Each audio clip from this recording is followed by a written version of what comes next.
in this section, but he says, you know what, it's all good. I can sneak this around. So the big thing with the bear, though, that you don't really consider is the coloring of the background. You're in the junkyard. You're a little bit in one of those desert biome situations. There's a lot of kind of muddle grounds and oranges around there. It makes it that much harder to stick out. However, if you're grabbing the snowman, you're just really flexing on everyone. It's like, yeah, I'm a snowman. I'm a snowman in the desert, and I'm going to score on you. That's pretty hilarious because, you know, we haven't seen anyone pull out the weird objects in the back end for good reason. There are a couple other fun ones back there. If we get a pan around later, you'll probably notice a big old snowman or something like that. But with all this money on the line, there's no way anyone has time to play around like that.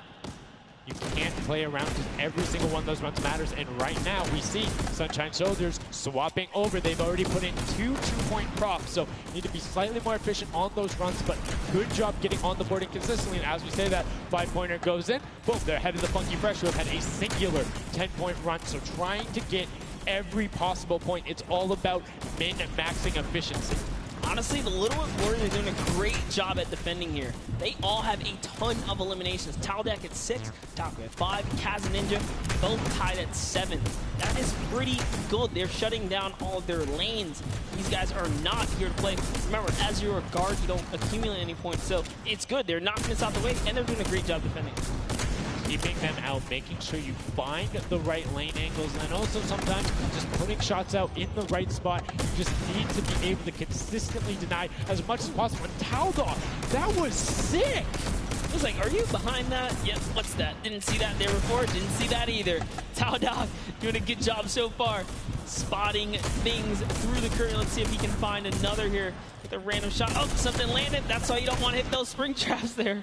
They make it so difficult when you're a larger object coming back down because it's just so much motion on the screen. When everything else is still, if you see that thing falling through, like, it's an easy shot. And particularly for all of these players up there. I mean, Gotaga and Crew, everyone on Raven's Revenge, him, Magma, RTA, and Chappie, all have been able to hit their shots. And then, I mean, Little Whip Warriors is a team of hit your shots. That's right, and there it is. Last opportunities to make a point have just concluded, and that was the first round.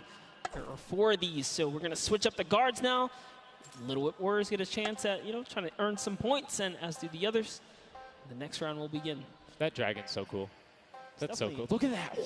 Yo, almost looks real. Yo, shout out to the observers. That shot right there, that's really cool. Big fan of it going out. And as you can see now, round 2 is underway. This is the final match on Junkyard Juke of set 2. And right off the bat, 2 archery targets and a water heater marching on out. Yep, that archery target is worth 10 points, though. So if you can bring that all the way through, it's one of the, I guess, smaller, large point objects. Magma doesn't even care. He's impatient. He saw the blinds open up. He just kept going. Savenoff did pump the brakes, so even right here, notice, stops very early. He's just trying to blend in and get as many points as possible right here. Ooh. Did get picked up. It might have been the book there. That's the one thing that you need to note that makes it very difficult about the bullseye or the archery target is the fact that because it has those placed legs, you have to be deliberate about where you're setting down. Otherwise, you're like, boom, right there. That book would be a giveaway if somebody decided to look down and double check that box. But there's 6 other boxes around, so relatively safe. Good path chosen there from Tyler, and opts to stop and being, you know, a little bit of patient, and might have cost him there. I think he would have had it if he had just go full send, and I think he thinks so too. Yo, it makes me laugh to see him scratch his head, his jaw drops like, oh, being so close and not making it through is so unfortunate. Taldeck is going to find a little bit of success there as the Suezo, and you saw Alex J for a bit, is very close to scoring as well. Here's Zan from the Fish Fam, representing, hugging really close to that cactus. So long as he's not pushing through it, yeah, he is going to be able to sneak on out. He kind of hiccups there. He's going to go all the way. He doesn't care if the curtain comes down. He sneaks right underneath Tamoya. And his team up top, Funky Fighters, are at 35 points now in the guard tower. They can't earn any more.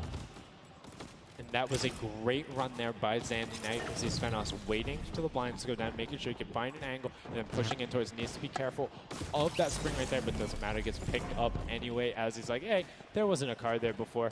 Alex JJ now looking to find a run. You can see Fish Fam and Llama Record Code currently hanging out at the top, but again, haven't had the chance to be up there, so can be expected Alex JJ now 2 targets, both running out good stops at the same time, but particularly if you have 2 people taking the same path as the same item, it kind of has a little bit more of a benefit because you're like, yeah, those were both there but mine. There's no way those are both props. That's what I was going to say. I was like, you know what? Honestly, if you see a bunch of the same things, they blend in a little more. It's when something's an oddball that you really start to shoot. So maybe it is a good idea to time it, right? But there's split spawns, so you don't always consistently. There's different spawn points around the map that have the different exits as you go out, so you can coordinate with a teammate. Or what you can also do is sort of bait somebody else to do it, right? So you see somebody is running an archery target, and you're like, okay, I'm just going to grab that too, and then you follow their path. And if they get picked up, oh, well, you look slightly more natural, particularly if you're that much more patient. And you can see Svenos is actually doing that right now with Carnifex, both of them going into the box. Svenos does hit the spring, is hanging out behind the car, and will get the score. That was a great run from him. Yeah, he actually recognized Horace was not looking down in the right direction, so he took advantage of that. Funky Fighter let his guard down for just a second there. He did manage to sneak on through, so that was the big point there in the final seconds as this round is now coming to a close there. Next round is going to begin. We're going to switch up the guards. Take another look. And no dancing, just props and shots going out from the guards. Round 3 kicking off in the final match of set 2 at the Creative Finals. Who will be able to take that second silver llama? And right now, you see Bensor is going in for the 10-point prop right away. Kutu does get the Mimic, but then opts to go for a different route as players are starting to feel a little bit of the pressure here. You can tell they need to score points. It's the first time we're starting to see some gnomes out there and another teddy bear on the run. That's right. Kantaka representing here. He's putting himself straight behind every object that he can. I love that they're using the smaller objects. It's so much easier to score with those. When you bring those big ones out, it really is hard. He actually put himself inside the truck. You see that? He's following Kuta so close here. Just got to use him as bait, really. As you get behind him, he's safe. Yep, because they don't think they're going to fire twice in there. That's the benefit of it. But right away, you see Kaz, Taco, Chappie. Great little run there from the Little Whip Warriors. That's going to push them back into contention. There's 65 points currently, but a dumpster going in from Hand of Blood. There's another 10 points for Llama Record Co, pushing them up to 90. And they were the winners of that first match. So if they can hold on, they know they'll be the guards in the final round. They need to build up as much of a lead as possible here. Carraro actually has 15 eliminations, so he had a super successful guard round, but the Chicken Champions need to get picked up here. They need these points. And there it is. He's doing a lot of work for his team, showing that, hey, I can push this up here too. Just going to go ahead and take that 5-pointer, throw him right over the Fish Fam now, and they're in the top 3 running. That was a great run from him. Corner peeked the entire time. HM. Nobody was looking for him. Subscribe to my YouTube channel. Right now, URL. The Chicken Champions, can they overtake in the last minute? That's 10 more points. That is going to go through for them, and it starts pushing up. Llama Record needs to get in some runs. The Chicken Champions will not be on the defense with them for the last one, so they're pushing it through. Right now, it is the Sunshine Soldiers and the Fish Fam up there, so they're doing their best to delay everyone. Xandy gets picked off by Tyler, and now Carnifex is chilling in the back on that rusted out car. Hand of Blood just barely avoids the shot. Oh. Saw the hitbox going through there. The Tracers finding a way through the window, but not enough as Dracius gets in. 2 more 10-point props also going over, and we're seeing, I think, a little bit closer of a score here, minus the fact that the Chicken Champions haven't shot yet. Yeah, this is pretty rough. Neither have the Llama Company. The Llamas have not shot, went into the guard tower at all. You can tell because when we go to their POVs, they don't have any elims, so they have not taken a run yet. Yes, excuse me, I misspoke that, meaning the Chicken Champions had already shot. Make sure to subscribe if you haven't already for more streams. The only team who really has a definitive lead right now is the Chicken Champions. Effectively, they're up 30 points on the rest of the field because Cuddle Team and Llama Record Code both have to shoot next round. Oh boy, so if they can't secure a big lead here in the last couple of seconds, if something can't get processed, oh, the poor Burger at the very end. Burger did not get processed. We like it, never frozen there. Brilliantly done. Doesn't find it. Great work from coming out, and Carnifex doing a great job. Round 4 will begin. It's going to be the last match, and we're going to see what the line is going to be. Who is up in the tower? Who will be able to defend? And can they hold them off? Again, it's Llama Record Co. and the Cuddle Crew up there. Go Taga. It's already up there. And you can see the chicken champions were able to connect, so it's all about can Little Whip and them catch up. They need a fantastic run, and they have to do everything to deny him, and you can see right away already tunneling in on those 10-point props. Yeah, the Cuddle crew cannot earn points. The chicken champions already have the lead. They just kind of continue to press on here. Llama Records are up at their run, but it still matters. There's so much on the line for depending on each game, right? Each game is worth so much. You still want to hold your placement regardless of what. This is still a fantastic game for all the teams in the top 3 right now. And I mean, we saw the Ravens come up huge in their last match, pushing all the way from 7th into 3rd because of clutch last-minute decision-making. Right now, Little Whips are trying to do everything they can to catch up with the chicken champions and not deny them. Ninja still sticking with the water heater runs, trying to get as many of those in, but the chicken champions are still stretching out their lead. They have a 25-point lead, which means the Little Whip Warriors have to either start fast running with the 5-point props or switch to 10-point props. They cannot catch them doing a patient 5-point strategy right now. They won't have enough time with how good the chicken champions have been. They have been the prop masters so far. Yes, they have. They were doing so good, and oh no, Ninja hits a huge spike there. He's trying to dodge, and he's so close to making it through. Very, very close. Here comes a 10-pointer from Taldoc, sneaks it right in. That's great for the Little Whip Warriors. That's actually going to throw them over the Llama Record Company right there. Cuddle Crew actually is somehow up. Look, the Little Whip Warriors actually went to 2nd place now. They're so close to overthrowing the Chicken Champions as well. It's going to come down to the last final moments. Can the Little Whip Warriors get the runs they need to? You can see Kaz is taking the corner route, trying to find whatever he can, and he's doing it very well so far. Avoiding the jump pads there. Pretty sure Ninja called those ones out on the run since he hit them on the last time.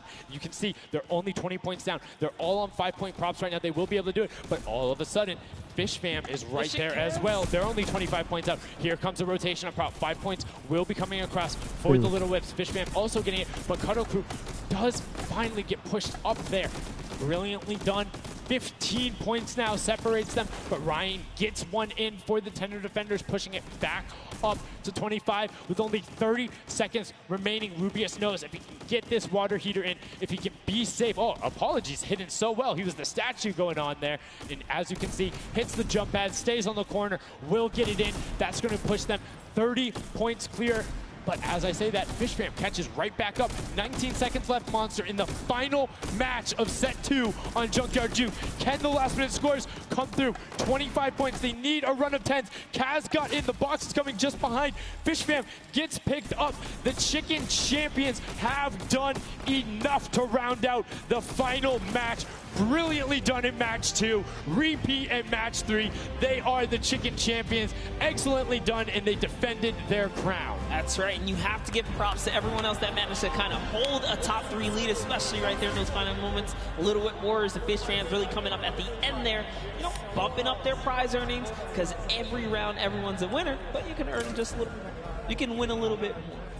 Yeah, it was just brilliantly done there. And these are actually the creators who helped with this. Brilliantly done from them. Some fantastic gentlemen. Thank you guys all so much for your help in making this mode come to life. Some fine gentlemen up there, the creative builders, were at that game jam out there, spent hours and hours, and it really blows my mind to see what they're able to do in this creative mode. Because, like, I'll go in, I'll play some stuff, yeah, I think I'm pretty good, and they're like, oh yeah, after 20 minutes I have this full game mode, here's how the scoring works, here's the barriers. So I'm like, and that's the magic of creative, right? These unlimited possibilities, really, when it comes down to coming up with these game modes. We've seen tons of fun ones, obviously developed not only for, you know, the creative kind of fun side of the community, but the comp side as well, right? There's plenty of great game modes out there. Yeah, shout out to all the guys out there playing Storm Wars. We know you guys enjoy it, but that was a fantastic way to close out set number 2. And a brilliant, honestly, I enjoyed Junkyard Juke. It was fun to see kind of the definitive playstyles come out. Patience ended up being key, but players started finding the diagonal runs, knowing that, like, hey, I'm going to stick with the statue because this is my comfort, or like, I know on this run I can be blocked by this tree and this dumpster, and I only show myself once. But again, brilliant from the Fish Fam and Little Whip Warriors to push up and pass those guys in the last moments, pushing them into the top 4 and earning just a little bit more of that prize money. That's right, because they want it all here at the Fortnite Creative Finals, and it's going down. So, you know, you love to see it. We've seen a series of you know, I guess different people succeeding, right? And all of these, the chicken champions really kind of came out.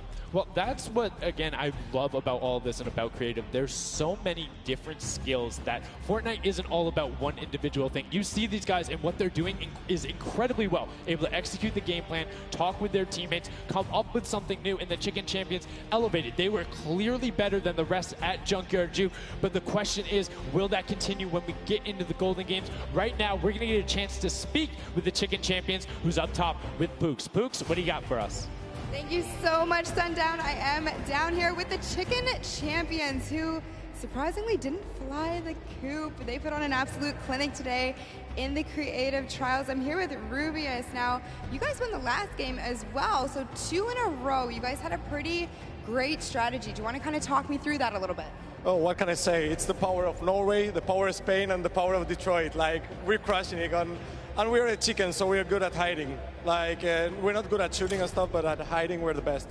The best strategy, I think, is, well, let him take the big stuff, and we are like the supports. Like, we take the small stuff, the 5 points and stuff like that, and the trick is, don't tell them anybody, but the trick is to go in the corners. Like, no one is watching the corners. It's insane. So no one is watching the corners. I hope all of your competitors did not hear you just say that. Now, he said that you were in charge of taking the big items. Does that put a little bit more pressure on you? No, it's good. It works good, so. So you guys have a ton of confidence now. You have won 2 games in a row. I'm so excited to see how you all perform in the rest of the day. Going into these next games, do you have anything you're going to change, or are you going to keep things the same? We're just going to keep things the same, stay consistent, keep a level ahead, play slow. That's really it. So. And finally, just for you there on the end, I just want to talk a little bit about, you touched on the diversity of this group. Yeah. Now, I know you guys have really not played together much before. What has that been like, coming together, playing here with your teammates from all over the world? It's amazing. Share these moments with my team, and the next mode, it's amazing. And bueno, this parkour, I think my team is very good in parkour, and I win. We win. You guys are so confident. I love it. Hopefully that carries on into your next games. Congratulations again, guys. Thank you so much. Sundown, back to you. Can I send some love to Twitch chat? Oh, Let's go. Twitch chat. Twitch chat. There we go.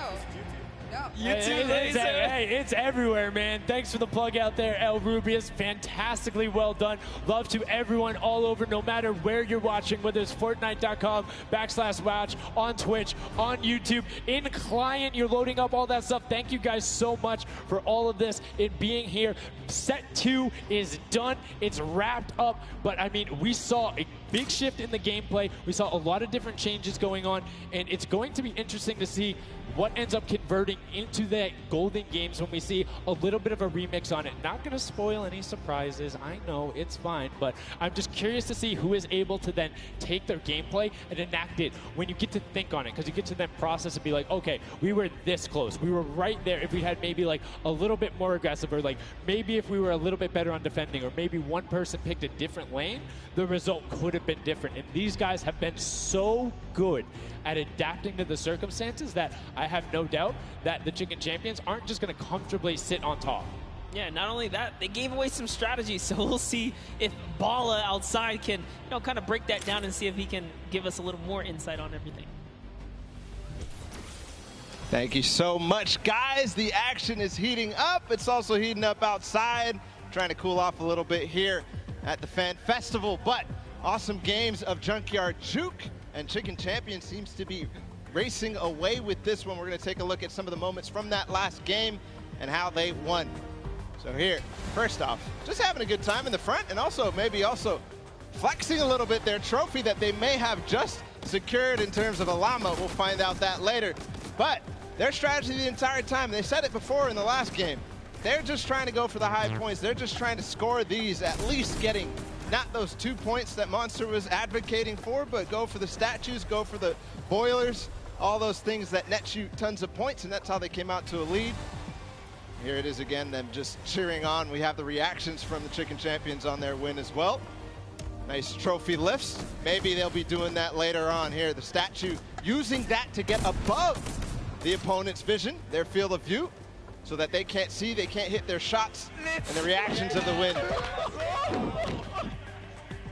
Just bliss as they win their second game there on Junkyard Juke.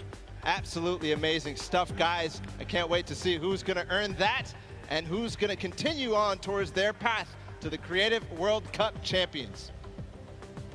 Thank you so much, Bala, for that in-depth analysis. Now, I know you guys want to see the standings. We want to see them as well. Unfortunately, there was a slight little hiccup. We want to make sure everything is right because this is a huge moment for all of these guys up on that stage. So while we sort that out, we're going to go to a quick break. And when we come back, we will have the standings after set 2 and then move into set 3, which is the world premiere, never before seen world run. So if you need to go do anything, go do it now. Take your bio breaks, take care of everything you need, and then we will be right back.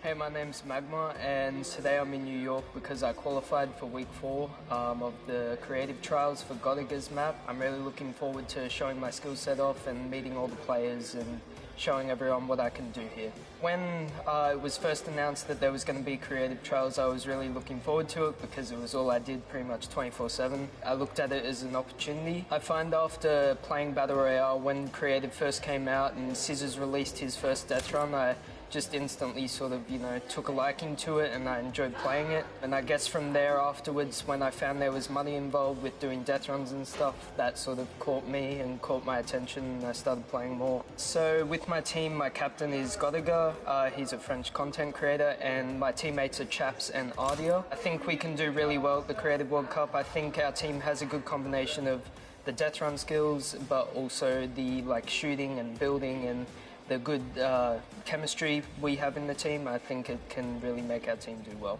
I'm Magma and my team, Raven's Revenge, is going to do really good in the World Cup and we're going to smash the rest of the competition because we have the Battle Royale skills, building, death run, we have it all.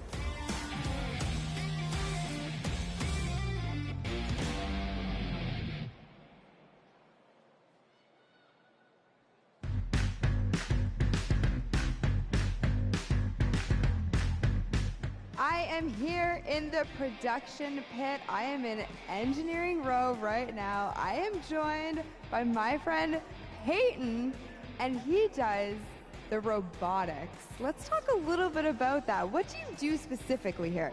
We have a bunch of robotic cameras around the arena that we shoot different angles from, and we're able to pick up shots of the players that are playing the game. We also do a lot of crowd shots, so we're able to shoot the audience and get some really great reacts for both the stream and for the front of house feeds that go up on the screens. Well, you guys heard it. If you're out in the crowd this weekend here live for the Fortnite World Cup, show us some energy because Peyton is going to be looking for your reactions and you could end up on stream. Do you want to play with it, see how it goes? Of course I do. That's not even a question. I'm so into this right now. This is amazing.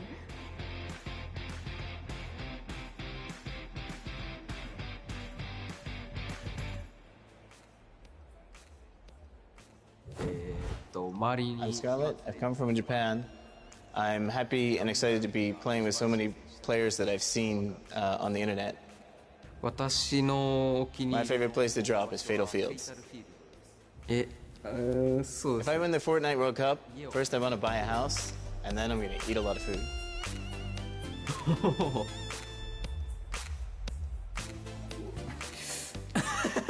Thank you. So heavy.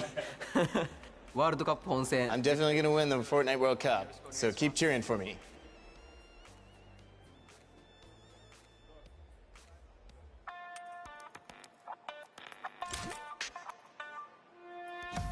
Hi, I'm Fortnite and I'm here to compete in the Creative World Cup. I competed in most of the trials and was really excited when they announced the bonus weeks after the original 5 were over. And I competed in the Jaded 100 level map and I had to speedrun 100 levels as quickly as I could. I really enjoyed all the different styles of maps and death runs that there are, and I really enjoy speedrunning them and trying to get as good as time as I can. The moment I found out that I qualified, it was just insane and I wasn't sure if I was going to before that, and it was just crazy that I am here. And Fortnite and the Sunshine Soldiers are going to win because we have 2 captains, so we're twice as good. What is going on? We're getting some good practice here for the Fortnite World Cup Creative Finals happening very, very soon. A lot of first thoughts, first looks at the Sky Station Showdown, which is an incredible map. It was a great map. I mean, it mixes a huge new element into the game. You know, you got to protect the person with a sword, capture the objective, but my team, great teamwork, and, you know, we kind of pulled through at the end there. It was awesome. 1,000%. You know, so being able to kind of get your hands on the map, you know, before, obviously, the big moment. Practicing, it's nice. It's huge. It's huge. And so, like you said a second ago, this is a brand new way of viewing Fortnite and playing Fortnite, which is incredible. Exactly. It's super exciting to see what people come up with, and then also turning it into a competitive aspect and put it in the game and make this tournament, so. It's amazing. So any general kind of thoughts, concerns maybe about strategy? I don't know. You know, I think we won, so we know the strategy. All right, listen, this is practice still. We've got the big moment coming up very soon, but do you want to shout out your team real quick? Yeah, no, we've got some speedrunners in our midst, actually. We've got Tyler, we've got Zand, and Suzu. They are all speedrunners of death runs. And as you know, later in the Creative Cup, there's going to be a death run involved level, so we're going to take that one home, too. Inspired by the creative man, ChrissGxz himself has made many a streamer, many a content creator very angry with a death run, myself included. Great job with the practice round. We'll see you very soon. I'm excited. Love it. Thank you. Ladies and gentlemen, welcome back to the Fortnite World Cup Finals. We are here in day number 1 where the creative finals are going down. The stadium is jam-packed with fans from around the world who have traveled here not only to watch us crown World Cup Creative Finals champions, but also solo and duo champions as well. I'm Zeke, this guy right here is Bala, and we're getting ready to hop back into all of the action. Now, I think, you know, we've seen a little bit of the first 2 game modes. You know, we got to see a little bit of the Sky Station Showdown. We got to see a little bit of that Junkyard Juke, but there's actually something that Sundown teased, and that is the World Run. Yep. The World Run coming up next. It is an awesome, you know, it's something that I think a lot of these players are used to. Yeah. And I think they'll be very, very comfortable here. We'll have to see whether the challenge of the obstacle course will be, you know, anything that these guys can balk at, or if they're going to be able to just cruise through it. We'll see. It's going to be fun, though. Well, it's going to be really interesting, right? A lot of these players are very familiar with death runs, and it's very, like, mechanical, right? Yep. If you know how to execute, you can get through these obstacles, but you have to kind of get your eyes on them first, figure out how they work, and then make it through. So I think it's going to be very interesting, very fun for everyone here, and all the players as well. I'm hoping to see someone make it to the end. I don't know that anyone will, though. We'll see. 30 coins, and from what we've seen in practice between us and other people, it's very difficult, so we'll see. We'll hop into the overview and stuff like that later, but just to give like some examples of the things that there are, there's, you know, the trap, trying to trigger them, making sure you move. Impulse grenades are in play in this. There's some lava, all sorts of treacherous things you have to get across in this world run. A lot of Neo jumps as well. And again, massive shout out to the 17 content creators that helped put these maps together. Mad props to you. You know, their hard work is being shown here on the stage. And these guys are at home, here, of course, playing it as well. In case, you know, you guys forgot, I'm Zeke. This guy right here is Bala. We're getting ready to jump into these next few matches. We'll get you guys up to speed with all the format and all those things. You kind of tease it, but we'll get there in just a moment. And very quickly, the Chicken Champions were actually the winners for set number 2, Junkyard Juke. Let's take a look at them right now. They were overall victorious of that last set, and there you go. The Tender Defender is there in person to congratulate them, Bala. Rubius and his team, they worked hard for it, and they are the victors. Yeah, and warming up for the next run, but they know now they earned the Silver Llama for that set, so it's 1-1. Woo! Chicken Champions are earning their Silver Llama right now. They're surprised because they were getting ready, but here it is. Rubius is like, wait, do I actually get that? Is that actually mine? Yes, it is. Yes, it is. So, you know, they are the current set winners. They have a Silver Llama for themselves. So that's now 2 different teams that have a Silver Llama. with only a few set matches left to go. I believe, you know, if the Chicken Champions can secure themselves a second llama, that would be huge for them and their team, but we'll have to see how things go for them. And the timing of the Silver Llama couldn't come earlier because they're about to hop in. This is definitely a booster for them in terms of their emotions, in terms of their confidence going into the World Run, because it is precise, it is difficult. You have to make sure that you hit it, otherwise you're wasting time. It's going to be a race between these guys to get as far in as possible, so that confidence boost is going to help dramatically in this last normal set here. Yeah, for sure, and it is actually a race, the World Run. It is similar to a death run with a bunch of obstacles. Let's go ahead and talk about that and everything that surrounds it. So there's actually 30 coins in the map. Whichever team gets all 30, the fastest or as many as possible until time runs out will be the victor for that round set. You know, like I said, these are insanely difficult obstacles. I'm going to be honest. I'm going to be forthcoming. I'm going to be vulnerable with you, the Fortnite fam. Listen. The farthest I got was 14. It's not bad. Okay. It's actually really difficult, and I'm by no means a death runner. By no means. These guys are the best of the best. These guys are going to fly. In terms of death runner, in terms of this map specifically, it's going to be absolutely awesome. We're going to go ahead and take a look at some of those obstacles right now. So go ahead.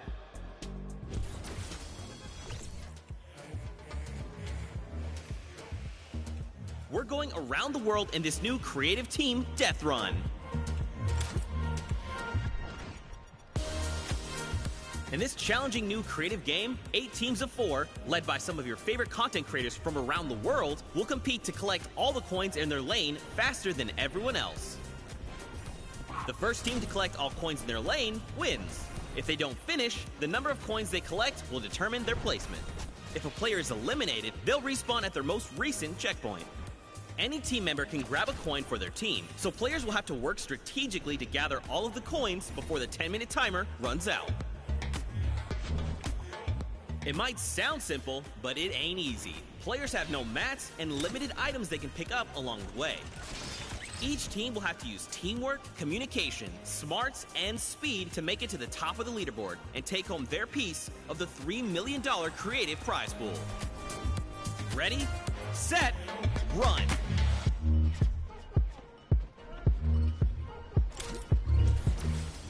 Zeke, I do not know how you just did that while you were here. That did not sound like you here at all, and I didn't see your mouth move. I'm magic. That's just how it goes. That's just how it goes. But yeah, World Run, you got a little bit of sneak peek there. We're getting ready to hop into these games right now. Speaking of which, let's just go ahead and do that. I think this is going to be very, very fun. We are getting ready. If you guys here in the stadium are ready and excited, let these teams hear it. Let's hear you right now. Man, that's so weak. No. Okay, let's pretend the first one never happened. Like I was saying, if you guys want to let these teams know how you're feeling, let them hear it. Yeah, that's what I like to see. And now the game begins. Here we go, the world premiere of the World Run. See how they do out of the gates. They are open now, and it's all up to these guys to start hitting their first jumps, and people are falling left and right. A couple of first coins are taken, and everybody seems to be off to a hot start. This is really like off to the races here. Man, Turtle and Zand are already flying through these first set of challenges. Again, you know, these are the very, very top of the best of the best of the creative world, right? They've worked all 8 qualifier weeks long. They've made it through with their team captains, and now they're here. So once they figure out these obstacles, be prepared to watch them fly through them. And the first couple are relatively simple. Here's the double doors. I think are probably the first one that you have to kind of know or see it in advance. And then here, the impulse jump into the tire, into the castle, and 3 players have already made it all the way there. It's neck and neck between most teams right now, 10-8. Bro, I'm so mad. Do you understand? I literally had to play this to completion, all 12-minute rounds, 4 times to make it halfway, which this is the castle. And these guys got it in like 3 minutes. I'm upset. Oh, this is why they're the World Cup creative players and you are not. You're here casting. That's cool. I'll hold that L, I suppose. I'll hold that for sure. So there's a few challenges here in the castle here, Bala. But as you saw there, Karora actually took a little peek at it. There's these little bumpers, and that'll actually send you upward into the next, basically, tier. So the most optimal strategy here is actually to leave two of your teammates behind, send 2 up to try and gather more coins faster. Because otherwise, you're just going to dedicate too much time, and you really want to maximize your time in this world run. And there's definitely a couple coins that you want to get as fast as possible through here. They're trying to get the half slides through with the chiller traps.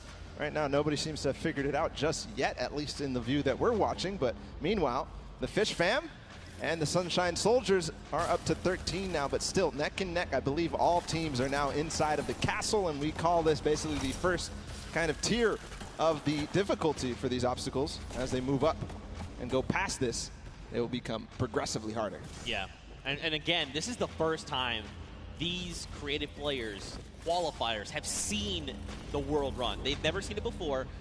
They have just, you know, they are mad. Their skills are insane. And look at this. Taldeck's already up on the next tier. So he's probably telling his teammates, all right, look, up here, I just use this bumper. What do I have to do? So he's already trying to figure it out. I like it. That's not me. The moment I hit that pad, I was like, I guess I just keep moving forward, and I kept running. I love this experimentation. He's actually also communicating back to his teammate at the same time, because he went over that bumper and he's looking, do I have an opportunity to go back here, or is this it? Do I have to go forward? Just like you were alluding to before.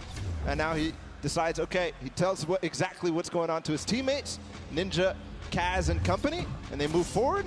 ChrissGxz, though, is off to really the races. He's way ahead of everybody else, I think. But no, there's a Raven's Revenge. No, it's Svenos. It's his teammate. They're moving. Yeah. They are moving. So what's tricky about that last jump there is those little directional pads will give you forward momentum, but in jumping you lose some of it. So you actually have to make it in a straight run. There you have to trigger the trap, get the impulse to make that precise jump, land on the other side, trigger the trap in one fail swoop, while also taking a step back to keep yourself safe. Now there is a little few secret ways to kind of trigger certain traps or get around certain obstacles. We'll have to see if these players discover them. But like you said, man, Svenos is destroying the game right now. Just unbelievable. And this isn't even a team that qualified from a death run or elimination run or even a speed run. They qualified from a survival map. And he's doing things like this. He is leading the pack. There's a Fish Fam up ahead of him, though. Yep. They're not hitting this just yet. This is so precise. You have to change the altitude. Is he going to hit it? No. Second try. Here's Suzo. Here we go. First jump. Now, this is the impulse. You want to send you a little bit forward. Now, this is one where you want to get height. You got to throw it, try to get on top of it. No! Just barely, Suzo. And he's at 21 points right now in third in terms of coins. And it's all up to timing, I think. Zeke, we might see this end in the first match here. In the first round, they might end up completing everything because they still got 5 minutes to go. Well, we'll see, Bala, because here's the thing. That obstacle there is called the ice jump. But this next one that Turtle is at, we call this the double danger. Let's just look at this real fast. This is really tricky. He already knows. He's already downloaded. He already knows what must be done. So you actually have to double hop, double bunny hop, land on the edge, take a step back, trigger the trap without being eliminated, right? Then you can walk up this small ramp. Then, depending on how you want to go about it, you can just go forward. Yes. He actually makes... Okay, I'm upset. Third try. I'm leaving. I'm done. Turtle. Incredible. And he gets the coin in one swoop. Oh, my. But one thing, we have to look at the scores right now. 5 minutes to go. Fish Fam is at 26. They only have 4 coins remaining. But everybody else is starting to fall behind. We're starting to see the Fish Fam come way out above here of the rest of them. That's because they probably have the majority of their players through. The majority of the players are collecting those coins. There's Turtle. He makes it through the double danger, collects the coin. Now, what do you do from here? They get up. Man, this guy is absolutely insane. There it is. And, you know, for Turtle, it's funny because he's just excited about being here, able to compete on the stage in front of, thousands of people and all of his peers. And, bro, he is just slaying it right now. Oh, you got to be careful. Okay, all right, yep. Everything's fine. Now you got to make the jump. You got the one hop. You got to be careful. That is... Gotcha. Get in trap, baby. That is the first time I've seen that. I've seen the theory. I mean, I've heard it theorized, but I haven't seen that yet. But Fish Fam, I was wondering. It's Scissors and company. 26 points. They're not at the same point that the Sunshine Soldiers are at, but they're at 26 total, the entire team. They have clearly synergized with Scissors here, but looks to be that even the Ravens' Revenge are stuck at 26, so this might be a difficult one to get past. Yeah, this one, so the tricky bit about this one is there's actually no checkpoint in between here. It's where you need to get to. That's what makes the double danger, that double dangerousness. 26 points across, and there's only about 3 minutes left, so these guys really have to focus up, try to get through. Now, the key thing going forward is, again, this is a test of speed, right? So a lot of these players are seeing the traps, they're making it through, memorizing kind of what they have to be doing to make it through the obstacles. Zan's already through. And that means when they get to come through next time, it's going to be that much faster, right? They're going to be just tearing through all of these obstacles like they're nothing. Hand of Blood, Lachlan, here we go. Two team captains. Hey, this is important too because they still have coins to earn on their own. Right. They're all the way in the back. They're not earning the coins. They're not helping their team out in front, trying to figure out the obstacles. But two captains back there. Ooh. Okay. All right. Trigger the other one. Yes. All right. Land on it. Trigger that one. Dude. Is he gonna get it? Nice dodge. Whoa. This is insane right now, and there's the second player to make it through for Turtle into the door. No! Nope, and look, you drop back down. So that's the challenging part. We call this thread the needle, right? You have to make it in one go. This is extremely difficult, and this is where a lot of these players are going to get caught up. But Turtle is a legend. Look at how methodical he is. He's insane. Look at these the precision jumps, man. He's not going to miss this ever again because he already knows that trap, unfortunately, was timed at the wrong time for Clyde Tax, but he's up above. Let's see what he can do here, going to try and attempt this again. Trap above. When he lands on that, he has to jump at the right moment, then slow himself down for Turtle from up above. Still back. Nobody has passed this point just yet. All right, first trap, second trap. Hop across, take a step back. Nice. Jump across, take another step back. Okay. He was trying to be a little greedy there. I respect it. You know, you sometimes just want to land on that without having to kind of hop back out and kind of just risking that. So it's good that, you know, well, it's not good. It's bad that he messed it up, but it's okay. This is Turtle. He's an MVP. We're watching him. This is crazy that it comes down to this. There's a minute and 30 seconds about to figure this out. He got up here before, and he didn't make it through the door. He's not going to make it again. Unfortunately, everybody is hard stuck at 27 coins with 1 minute left. I believe whoever is going to be the first to make it through here might find themselves the first winners on the world run. 1 minute left. You got to be thinking, are they saying Ravens Revenge? Wait, they just got the 28th coin. They might be through Thread the Needle. Next up would be, I believe, bump jumps. Did get through. We saw the end results up there. Made it through the door. Okay. Yeah. Ooh, nice catching yourself. All right, you got to trigger the trap. That boost pad on the side. It's just disappointment and frustration in his face. Ooh. If he wants to secure this, he needs to try to get one more coin in the next 30 seconds because I think Ford Turtle is going to be able to catch up. Here's the jump. Right. This is the first time we're going to see this. 25 seconds. Okay. So this is where you risk it all, man. This is it, the leap of faith. Watch these precision jumps. We've got 18 seconds left on them. So these are these Neo jumps, right? You jump out and around, keeping that momentum. 10 seconds left here. 1 coin remaining for the Ravens Revenge to find. He just got to get around that corner. I don't know if he's going to be able to climb these staircases just now. No, he's given up. He says no. Everybody else is left in the dust. Ravens Revenge take the first world run with 29 coins. Not quite finishing the map, but I believe next time they might. And these legendary birds of the sky, they made it all the way up there, man. They were on the leap of faith, that last little section there. They had 29 coins, and if they had made it up, especially if they made even just 2 people up there, they could have been kind of starting a rotation, right? You jump first, see how far you can make, I will follow. But the big key for them is now they know what every single relay is, right? So going into this next round, they can say, we know we have to do, don't forget, make this precision jump here, do these little things to try and get through. And that could prove to be a very good advantage for them. Yeah, and they don't have the Silver Llama yet. They don't have anything in terms of Llama, so this is important. Any of those teams that don't have a Llama right now, they need to earn it if they want to be in contention towards those golden games. Of course, every match matters, Zeke. They are earning prizes every single match. And that's got to feel good, right, to have a stellar game here to get some of that prize pool for yourself and your team. That's huge, right? Like, so much respect to these. Also, Turtle, what the heck? Yeah. What is this kid on? Yeah. ridiculous. He was one of the first to achieve every single obstacle every single time. Finally, he got stuck on that one at the end. I don't know what you were calling it. It was a nice twist of the tongue, but just amazing there from Fortturtle to be the first every single time, and then getting overtaken at the end. But, you know, next time, he knows it now. He's probably going to be the fastest to get ahead of everybody because he knows it all now. And you saw how mechanically good he was once he figured out the obstacle. So I think all signs are pointing towards another Fortturtle performance like that. I mean, like you said, he's downloaded it all, right? He's got it up here, and now he's put it down on paper. I mean, again, though, Raven's Revenge have got a little bit of that that advantage, right? They've seen the other plays. I think the big thing, though, is trying to get more of your teammates through to the challenges, right? Like, it's very difficult to try and get all four, you know, in one fell swoop, Raven pun. But if you can make it even just that second person, like the moment you start to miss a jump, you're like, all right, I'm going to be eliminated, just go forward. And maybe that person sees where you went wrong and is like, okay, I can make the jump, and then they go forward, right? And then you're just kind of constantly logging through, getting more coins, and getting where you need to be. Yeah, and there was also an aspect of covering for others as they made it through, especially as that castle point happened. We saw Lachlan and Hand of Blood, the two team captains, all the way back in the back, but their teams were still up there because they were covering for them, they were getting those coins.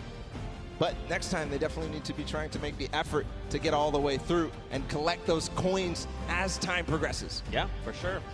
You know, I think what would be only fitting is to hear from one of these teams. Specifically, I want to hone in on the Cuddle crew. We've got none other than Monsters standing by with them to hear their thoughts. What happened here? Okay, yeah. All right, so here we have it, Lachlan. I know, I've heard from the grapevine, these guys and yourself actually qualified for the creative finals through a death run, and boy, oh boy, I just got to know what happened here. How did this translate? This is a death run. What happened, Lachlan? Look, the qualifying map was a bit of a puzzle death run, so, you know, they had time to work with it. It was our first attempt running through, so it was a bit rough. I don't know if you guys caught me sitting on like an impulse level for like 10 minutes, but that was fun. So we're not going to do that this time. Clytak's over here. He's our designated carry, so hopefully he can carry us harder in the next round, and yeah. I hear that, I hear that. So now I gotta come this way. Lachlan is dependent on you guys. What was going on? Was the death run, did it catch you by surprise, or was it just certain tricky moments that kind of choked you up and had you hung up there? Yeah, I was a bit of confused in the castle because I didn't know where to go. And then the impulse jump at the beginning, it just messed me up a bit. And at the end, I didn't know where to go. It's just a bit confusing. And I have one more question here. So you guys have not seen the death run prior to this. Do you think that kind of held you back?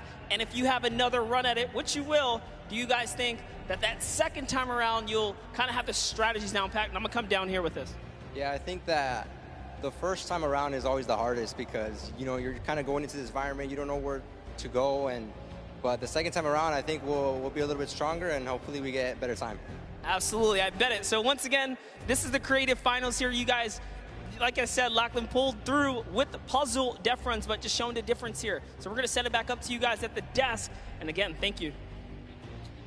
You know, Lachlan, you are good at many things, but apparently you're showing the world you're not the great at impulses. But it's okay. You're going to have another shot and showing them that the original thought we had is wrong, because I know you can do this.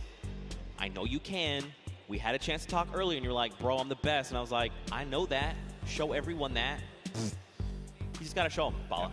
You know what else we're going to show them? We're going to show them the standings after that first game in this set right now. Who ended up where in terms of the prizing and where they are on their journey to the llama at the end of the set. So it's Raven's Revenge, obviously, in first. They earned themselves $55,000 and that much closer to the silver llama. That's right, but don't forget, Funky Fighters and the Chicken Champions both have those silver llamas. That is going to be a massive determining factor in going forward. You know, if you're Raven's Revenge, you are absolutely looking to try and snag that silver llama if possible, because that's going to put you in contention, right? Then you have to set your eyes on the gold llama for the tiebreakers. But all in all, to be able to kind of come through and win that prize money for you and your team is massive. They have confidence, right? And again, I think the only other team that stands right in their way right now is Fortturtle. This guy is a maniac. He's showing us that he is. Let's see if that happens here in game number 2. The Sunshine Soldiers fell short, but Fortturtle showed us all what he was made for. And I think we're getting ready to go into the match. as all the players are loading up right now. There's the Fish fam, Scissors and company. They're all about to start. The gates are about to open. Guys, let's hear it for them. Ah, there you guys are. You're paying attention. I respect it. Here we go. 10 minutes. Countdown has begun. The gates are open. And now here we go. ChrissGxz is first out of the gate, immediately just flying. You can see this is completely different than before, right? Before, people were kind of taking their time. Hey, what's this? I can't see where this ledge, what's going here? Let's sit here and inspect everything. That's not the case now. Everyone is just flying through these obstacles. Yeah, a couple of these guys have not gone down yet. Here's Magma making his way through with the Ravens' Revenge. This was the team that came out on top and was the player that led them all the way up to those treacherous stairway that we saw at the end there. Almost getting up around the corners. And here it looks like we are almost to the castle for Turtle. And this is the player we were talking about so much, Zeke. That's right, man. A legend in every way of the word. Stewart almost making the jump for the Sunshine Soldiers as well. Unfortunately not. So this is this trap, this obstacle, very precise jump. You actually have to impulse a very specific way, at a specific angle, at a specific distance away from you to make it all in one jump. You can also, I hope they're not listening, but you can turn around and actually impulse backwards, right? So you face away from the tires and impulse yourself backward while jumping. Again, even doing that though, very precise. You know, you have to make sure you're doing this in one go. Look, ChrissGxz's already here. He's already trying to collect the coins. Already towards the half pipes in the castle. Wonder if he already triggered all the traps down below and grabbed that coin, or if he's leaving that for another teammate. Gonna grab that coin perfectly. Nice job by ChrissGxz. Now he's moving up even further. No, he's gonna go back to get those traps. He made it. There you go, Suzu. Nice. All right, trigger the trap. Take a step back. Impulse forward. He's already through the castle. Shallow. I mean, look. Through the castle. Yeah, I'm actually surprised. So don't forget, the castle is open. So once you do make it to that halfway mark, you can just send someone forward, right? Like even if you're the first one and you're really confident, you can say, "Hey, Bala, I know you made it first. Just go up to the next round. I'm gonna stay behind. I'm gonna pick up the coins," right? So quite a bit of teamwork going into this. But look along the way, man. These jumps are crazy. Suzu, what are you? Okay, what a legend. What a legend. Showing everybody that he can hang. He's led on the team of Scissors with Fish Fam. We saw them not too far in the prizing. 18 points right now. They're leading the way, but no, it's actually Fort Turtle again. Already towards these varying distance impulse jumps. And is he going to first shot it? No, not exactly. But you know he's going to hit it on the next time. Yeah, absolutely. Again, you know, this is kind of one of those things. The more that you do this, the easier it is the next time around, right? Once it's like, throw it here, you're like, nope, that's not correct. This might be it. Okay, closer. Closer. I like it. Will he make it on the third jump? Don't forget, though, we got the Funky Fighters at 20 coins. We've got Fish Fam at 20 coins. Sunshine Soldiers, they need to try and pick it up. Here we go. Nice, but get across. Nice. Perfect play from Fort Turtle. Now towards the lava jump and what you were dubbing as double danger. Is he going to first shot? Does dodge the traps. Okay. This is from where he went last time, gets the coin. He's going to double back. First try. Oh my goodness. He went through those. I would have gotten scared there, but no. Fort Turtle knows exactly what he's doing. Going to get all the coins in first try on the double danger, but doesn't make it through, so he has to still complete it. And Suzu and Sand, meanwhile, from Fish Fam, are taking the lead. And that's what I kind of talked about, right? Trying to send two through. If you and your duo partner can make it through these jumps and get there, then you can start watching, right? Because like you as a player, you go to do it, you mess up and you're eliminated, you're like, what happened? What exactly did I do? You kind of go back and then kind of relive that moment. Not here, right? This is the moment that they were all stuck on for so long. Suzu knows it now. He's not going to hit the first time. Zand also attempted it at the same time. Not going to work out just yet. Here they're going to give themselves the opportunity. Suzu trying again. Triggers two. The third, yes. The jump. Right, yes. Nice. Oh, and Zand. He was worried there that he might have pushed the door off. Not sure if he made it. I don't see him falling down. Yes, he did make the doorway, and now he's back towards this thing where he has to go under at the same time as triggering the trap. He does it. He's back to the stairs. The Fish Fam only need one more coin, and they're about to do it in 5 minutes. It is so fast here. The last time we got here, it was 1 minute and 30 seconds. So one more coin for him to complete the map. He makes it farther than any player has yet so far. Where is the next pad? He actually found it first try. I don't believe it. No, that was not where you gotta go. You gotta go back inward. It's okay though. He's gonna get another shot. Man, that was very impressive. Honestly, I would have been like, where am I supposed to go? But that's why this is called the leap of faith. You've got to jump around that corner and hope that something will be there to catch you. Faith he has. And with 4 minutes and 50 seconds to go, not a single person, not a single soul in vision. He's going to have plenty of time to work with. We'll see if the Ravens Revenge can repeat and get back to where they were, but it looks like Sand is also going to join as well, but no, he falls just before. Yes, Tyler too. So the Fish Fam is coming through in big numbers at this last leap of faith. And you know what could be huge here for Fish Fam? If they can make it through the leap of faith and they can actually get this coin, they're going to stop the timer, right? So less time that everyone else kind of has around to observe what's going on and try to get this practice in, the better. Here we go. Nice. All right, you got to jump in and out and around. Out and around. Yes, use the wall. Okay. All right. Yeah, look around. Uh-huh. Yes. All right. Okay. All right, here we go. Wait. Last jump. Ooh. And he needs to hit the coin. This is going to be it. No, he didn't touch it. Just barely missed there. Finally hits the bouncer and he's gone. There it is. The first players to complete the world run in 5 minutes and 52 seconds. An unbelievable time compared to what we saw last time. But still, the remaining teams have to battle it out. Back to the Ravens Revenge. They're still on the double danger. And they are going to get through. He has to hit the door, though. Oh, he almost fell all the way back down. Here we go. Not finding the speed, not finding the bounce there. Threading the needle. Oh. You hate to see it. Now, don't forget, remember, Ravens Revenge was the first team from last round. They made it here, and they're already kind of right back where they need to be. You've got the Sunshine Soldiers also going for the leap of faith. But look at how many coins they have, right? In theory, they should be at 29. This should be the last coin that they need to pick up. But someone hasn't picked up coins. Now, where? I'm not sure. But that could make or break their performance right here. That absolutely could. We know Sunshine Soldiers had a great performance last game. Fort Turtle has completed the map. If you see him up there, he's just watching on down. But the Ravens Revenge seem to have completed just a little bit more. Everybody now, I think, going to be trying to attempt these last couple of jumps.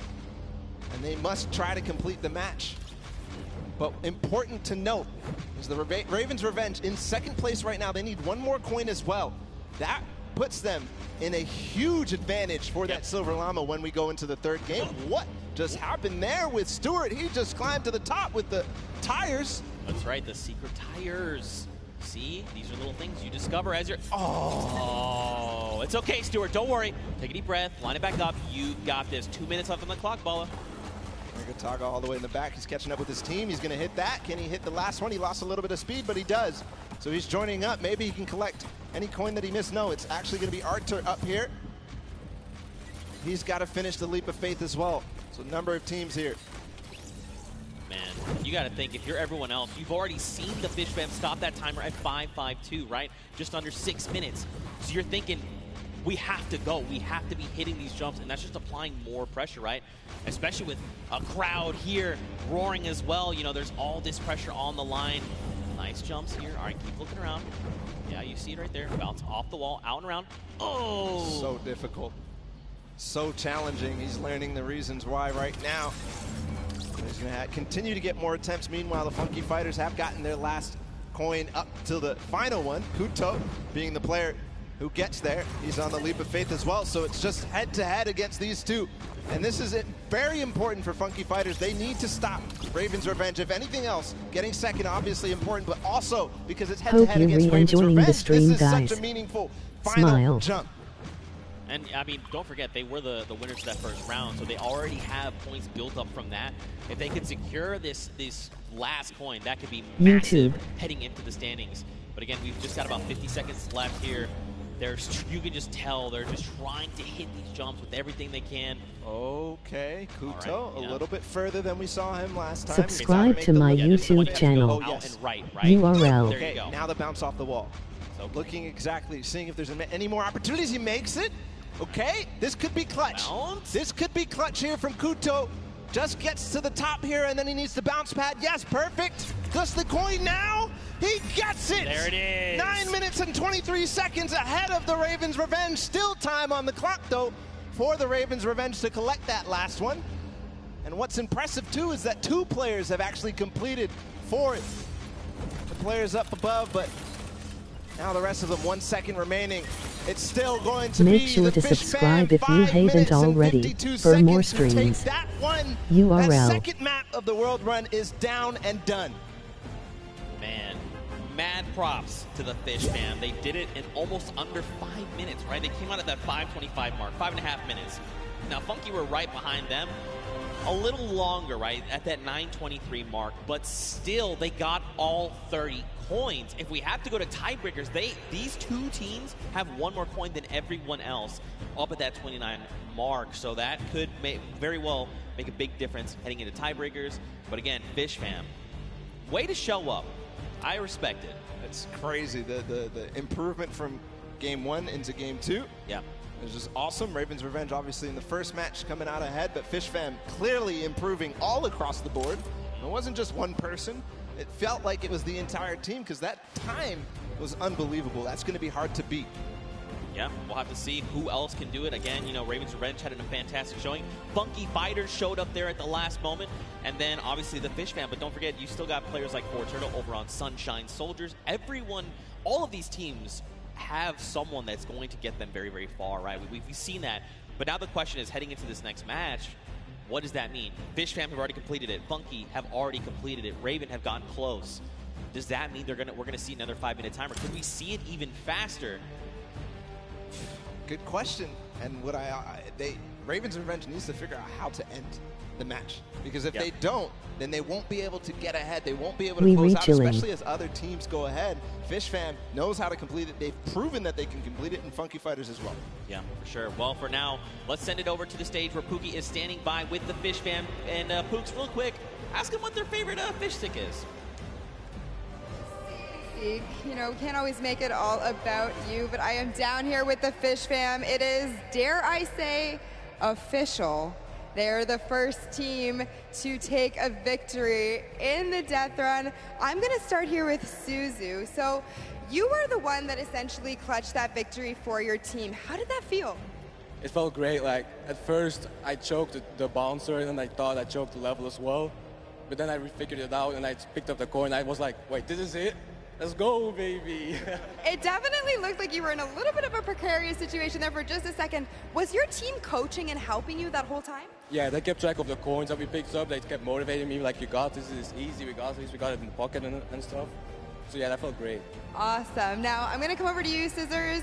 We all know you are the veteran of death runs. You have been doing this from the very beginning. It must be an absolute honor to be here on the stage today competing, being able to help these guys out, pulling through to a victory. Are you going to continue the strategy going into the next game? We've got the strategy on lock, and obviously it's awesome, you know, helping these guys, but they're helping me win. They're the real speedrunners. Well, I mean, it is a team effort at the end of the day. All of you have picked up coins. Sand, I'm just going to go over here and talk to you really quickly. Now, I mean, this Creative Cup, what does this mean to you as, you know, a creative champion? I mean, I'm not a champion yet, but maybe, yeah. Maybe one day. Well, thank you guys so much for staying here, hanging out with me. Best of luck in the next run. Zeke, back to you guys. Look at that, the Fish Fam ready to go back in. They're already getting their heads back in the game. Also, great pun, Pookie. Also, I'm upset with you that you think this is all about me. What is wrong with you? All right, though, anyway, what kind of takeaways do you think these players can make heading into the next game? Well, the takeaway that I take out from that is that they were all supportive. The interview, they said they were supporting each other, keeping track of the coins, and pushing their Suzu ahead, making sure that they're encouraging him. But for everybody else, I think the takeaway is, how do we beat that leap of faith? Yeah. That's the one that everybody's gotten stuck on. They've wasted a little bit of time at the double danger, but the leap of faith is really where everybody needs to close out, especially the Ravens' Revenge, if they want to get that silver llama. Well, we'll have to see how things unfold for them. Very quickly, though, let's take a little break here. Let's send it down to Cam for his insight. Sundown, what you got? Zeke and Bala, and we're going to take a look at at some of the kind of strategy that goes into it. But first, all of these competitors who are here, who are competing in this world run, have had an opportunity to get there. It's been incredibly stressful. There's a certain amount of kind of mental edge you need to get through it. So let's kind of take a look in and how these competitors prepare for what was a world premiere and first appearance ever. Let's take a listen in and how these guys are talking and getting ready for the match.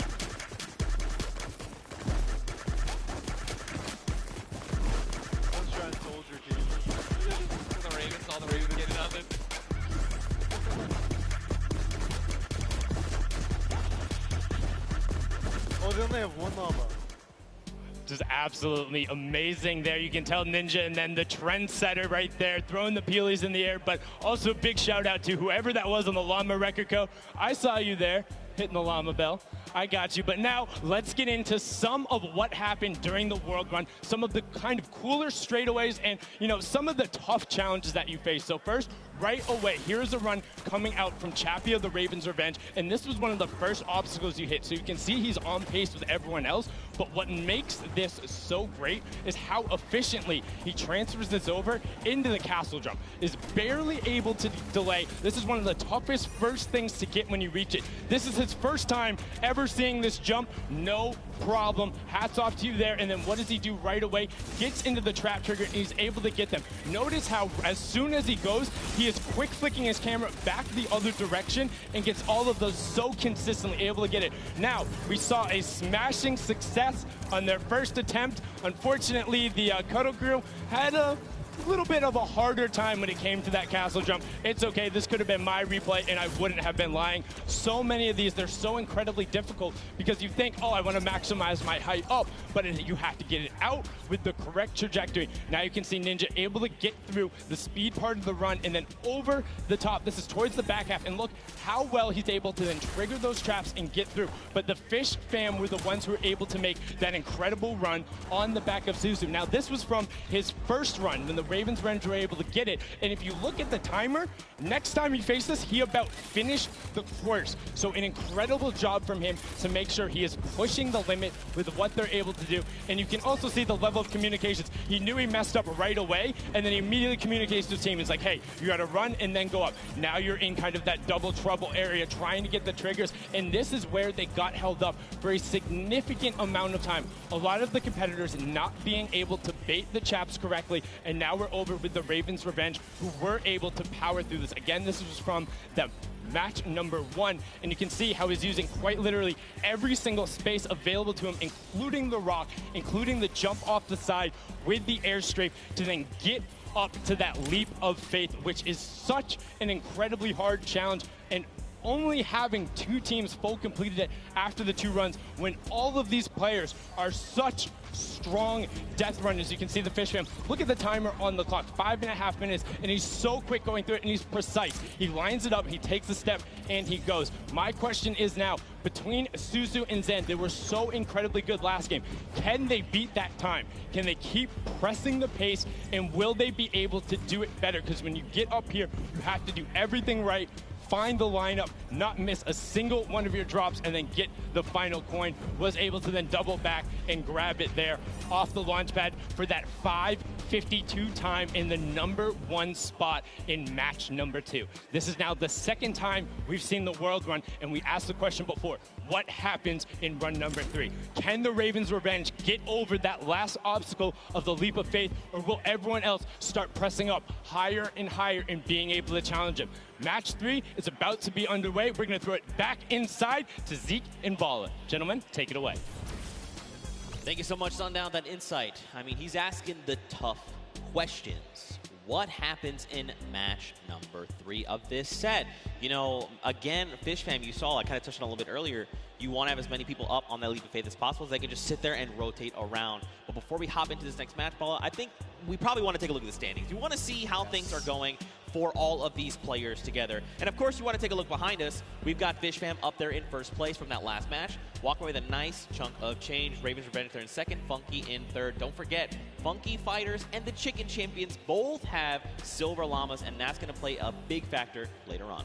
Everybody needs to make sure that Funky Fighters do not get that last silver llama, because then they are out of contention if they don't have a silver llama. because Chicken Champions don't really mind because they have another place to play.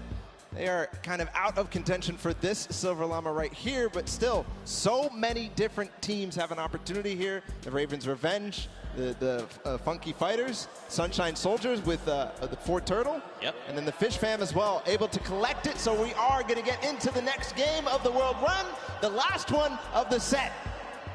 Here we go. The timer is counting. We've got 10 seconds before the gates open, and they start the run.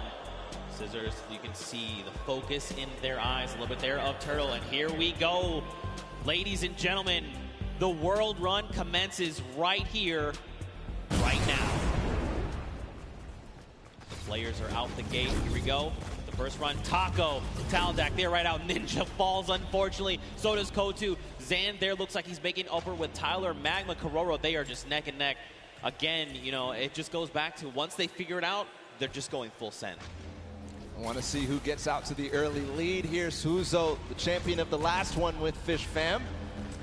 He's a little bit behind, but again, he has the opportunity to catch up when he starts getting to those more difficult obstacles. Right now, it's not looking like anybody really taking a huge lead, a huge advantage, because we all saw how proficient they are in these early stages. Really, the first obstacle that stumps most people is this impulse jump.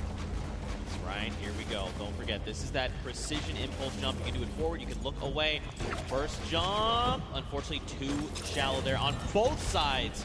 And both from the Fish Fam will be going down there. I saw there on the left, there is actually a team that has made it across. You've got Raven's Revenge, who is in the castle. And I believe it was actually the Llama Record Company that are also at the castle right now.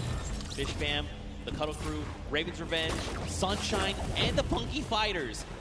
And now the Llama Record Company all have 11 coins. See the castle run, how fast they can get through there as a team. Also very important, as most players are now getting through this first difficult impulse jump. Looking for anybody rising up, looking for anybody completing this trap obstacle course inside the castle. If they can collect those coins fast, the players who get fastest through the castle and really collect all those coins are, in my opinion, the people who are leading the pack. Yeah, I almost think like, should you just like as a squad, grab, like send one person to each thing and just like very quickly grab all four, and then as a squad go up, right? So that you have more chances going through every single challenge. Obviously depends on how many of you actually get to the castle. What a time there from ChrissGxz through that one. Is he going to be able to finish out that impressive performance? He's got a couple of jumps still to go. One. No way. I will. 2, 3. ChrissGxz showing off why he's one of the best at these types of maps, but way ahead of him, his teammate Suzu, leading the pack again. So this might be a better time here for Fish Fam. All right, man, ChrissGxz, that was insane, dude. Again, like these guys are so good, right? Once they figured out, they can just do it. It's almost like muscle memory. You see Suzu here. Now, if Suzu's smart, he waits here for ChrissGxz to get across, and then once ChrissGxz gets across, he can start triggering the trap. He's gonna opt to say, look, you know what, let's just go. I'm trying to get the coins. We need to rack up as many and as quickly as possible, because don't forget, last game, they got that 5.5 minute time on lock. They still have another 1.5 minutes going off of last game, right? If they can do it again, it's gonna be huge. Waiting for the chiller on his feet to get off before he goes forward. Now he has full reign onto this one. If he one-shots this, he's putting himself in such an amazing time. He's kind of letting his team do the rest of the work. Oh, one shot here from Suzu. Is it possible? Getting through the door? No, just short. Shallow. But he did not go all the way back. He's continuing the recovery on this run. Not quite enough. Man, Suzu putting everyone in his fishbowl, saying, don't worry, fam, I've got this. Gonna jump down, first trap. Second trap, hop across, take a step back. Nice. Oh, there's actually someone else there. Is ChrissGxz there with him? This is huge, though, if ChrissGxz is there, because look, they can hop through together. Suzu can trigger this, and then get ChrissGxz there where he needs to go, and then there will be two members trying to get these traps. Unfortunately, too shallow. Making the same mistake there on that bouncer. The speed pad up into the bouncer. You see he's trying to keep his back towards it so that he can make sure he hits the bouncer on the right point that he wants to. Kind of has it memorized at that moment, but a lot of teams starting to catch up right now. So, you know, starting to lose the pace that they had in the first game. Oh, don't slide off, don't slide off. Unfortunately slid off. Now look, Sunshine Soldiers, they're already at the 28-point mark. So are Raven's Revenge, but Fish Fam right behind them. Everyone else is tied right around 25 coins. Oh, and look, they actually sent ChrissGxz forward. He's trying to make it to the Leap of Faith. So he's left his teammates out behind, saying, look, just gather the coins. I'm going straight to Leap of Faith. That's the 1 point we know we need. Magma up ahead as well for the Ravens' Revenge. And the record of the map by Fish Fam has gone past. That was 5 minutes and some. And we're now down to 5 minutes left total. Magma making sure that he makes this jump. He doesn't want to waste time. I think he might have the confidence here. Just got to bounce off the wall. No. Short. Not yet all the way through. If he can do this, he is clinching himself that Silver Llama. Stewart, okay. Yeah, these momentum jumps, very difficult, or neo jumps as they're also called. You gotta be really precise, really, I mean, you have to be very calculated with every single one. You got Chappie over here, you've got Stewart across the way as well. And look, you can see Suzu there too. I mean, there's so many people here that are already at the Leap of Faith. And look at the rest of the teams, right? Even the Funky Fighters, Little Whip, and Llama Record Company, they're at 26 coins. They're closing in on that Leap of Faith. Sunshine Soldiers adding their name to the hat of people who are trying the Leap of Faith. Stewart, not quite making it through yet. Magma right now feeling a bit of frustration. He feels the pressure. He knows that he has to try to make this, try to get this last coin ahead of anybody else. ChrissGxz has joined the fray as well from Cuddle Crew. So you can see too, like ChrissGxz is, while Stewart is using his camera, while you jump forward, you whip your camera in the direction you want to start moving. ChrissGxz is doing the opposite. He's actually just using the momentum from his movement abilities, just like his keys, to get him where he needs to go, not even touching his camera at all. Two different ways to approach it. They're both about the same. It just depends on which one you're more comfortable with. Magma here, he's in a good spot. Great ricochet there. All right, just take it easy. Nice. All right, good almost. Lane. The tires. He's going for it. Yes. He's just going for it. Could he be the first one? No, Sunshine Soldiers have actually already done it with a 623, and Raven's Revenge there with the 636. So Sunshine Soldiers sneakily got it, but still a great time from them. Don't forget the first round, they were the only ones at 29 coins. What a close race, though. All four teams who were up there on the Leap of Faith have now completed it. The Cuddle Crew still need one more coin to actually finish the entire thing. ChrissGxz feeling a little bit of pressure. He needs to start supporting his teammates. And then the Llama Record Company sitting at 27 right now. I think this is one of the first times we've seen them towards this double jeopardy, towards closer and closer, edging their way at the Leap of Faith. The Cuddle Crew have completed, meanwhile, just past 7 minutes. So the standings right now are shaking up with all of these teams being so close together. Can't wait to see where it is. Still, every single placement here matters. Chicken Champions, Funky Fighters, Little Whip Warriors, and the Llama Record Company all at 27. Who is going to come out on top in this four-way race? And don't forget, this really does make a difference, right? They're all competing for prize money. So being able to come out ahead of another team, that's going to secure you more of that pot. So they have to be very careful, right? They have the 2 minutes left. But man, to see all these other teams, 4 of them already get that third coin. Like, you know, we saw that first game, it was like, oh man, Raven's Revenge, you only win at 29 coins. Everyone else is not even close. Second game, the story is Fish Fam and Funky Fighters. Now, we've got 4 teams that have gotten that 30th coin. Insane, especially how close it is. Like, even look at Raven's Revenge and Fish Fam, right? Just a few seconds difference. And all that could mean a huge amount when we look at the standings at the end of the match. But meanwhile, nobody yet up to that Leap of Faith. Oh, actually, Kuto. We saw him finish the game last time for the Funky Fighters. See if he can do it again. He's got 1 minute and 15 seconds to do it. Came in second, just behind the Fish Fam in their record-breaking run. Can he do it now? All pressure on him. And I mean, you gotta look, right? All of his other teammates are still being eliminated, right? They're trying to get up there because, again, just more shots you can take at the Leap of Faith, the better, right? The more chances you have of securing that 30th coin. So many teams are approaching this Leap of Faith now. You can see in the background, there's at least 3 teams up here total. Could be also some players who have not yet finished the map from the other teams. As Chappie sits there, Chicken Champions making their approach. I'm wondering, Kororo, if you do this last one, you are going to beat out the Funky Fighters. And that could mean huge placement in terms of the prizing at the end of this. 30 seconds to go. All right, wait, he's made it. Okay, look back down. Okay, it's fine. Small jump. Got it.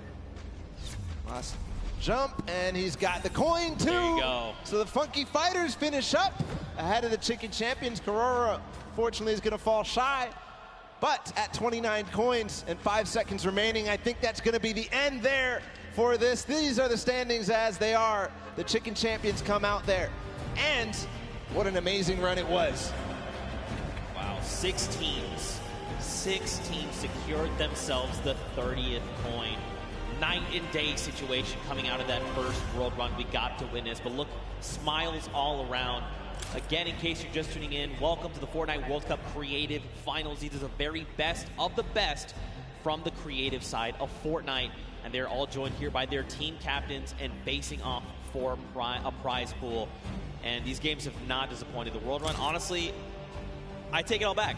I thought we weren't going to see a 30th coin. I'm a liar. I don't know what I'm talking about. Nope. They smashed it. These guys are the best of the best.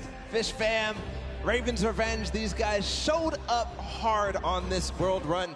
Absolutely incredible performances, 2-time finishers all the way through.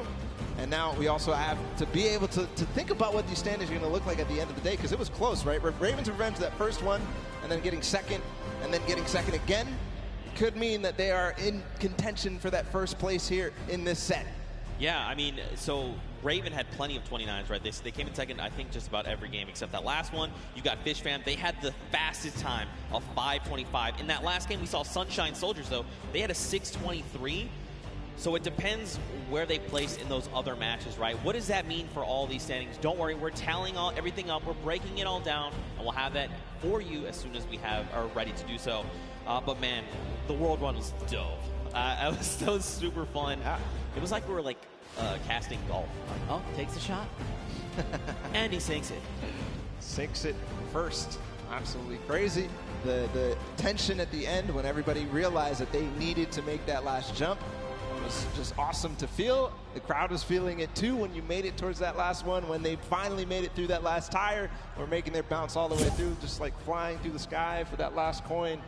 Felt good. It's got to feel good for these guys. Yeah, and I think, too, being able to just, like, key in on different players, right? It wasn't like it was Turtle. We saw in that first run was dumpstering everybody else. Then it was like next game, there was different people that were really showing up. Even that last game, right? Scissors, the straight back-to-back just crushed 3 or 4 obstacles in a row.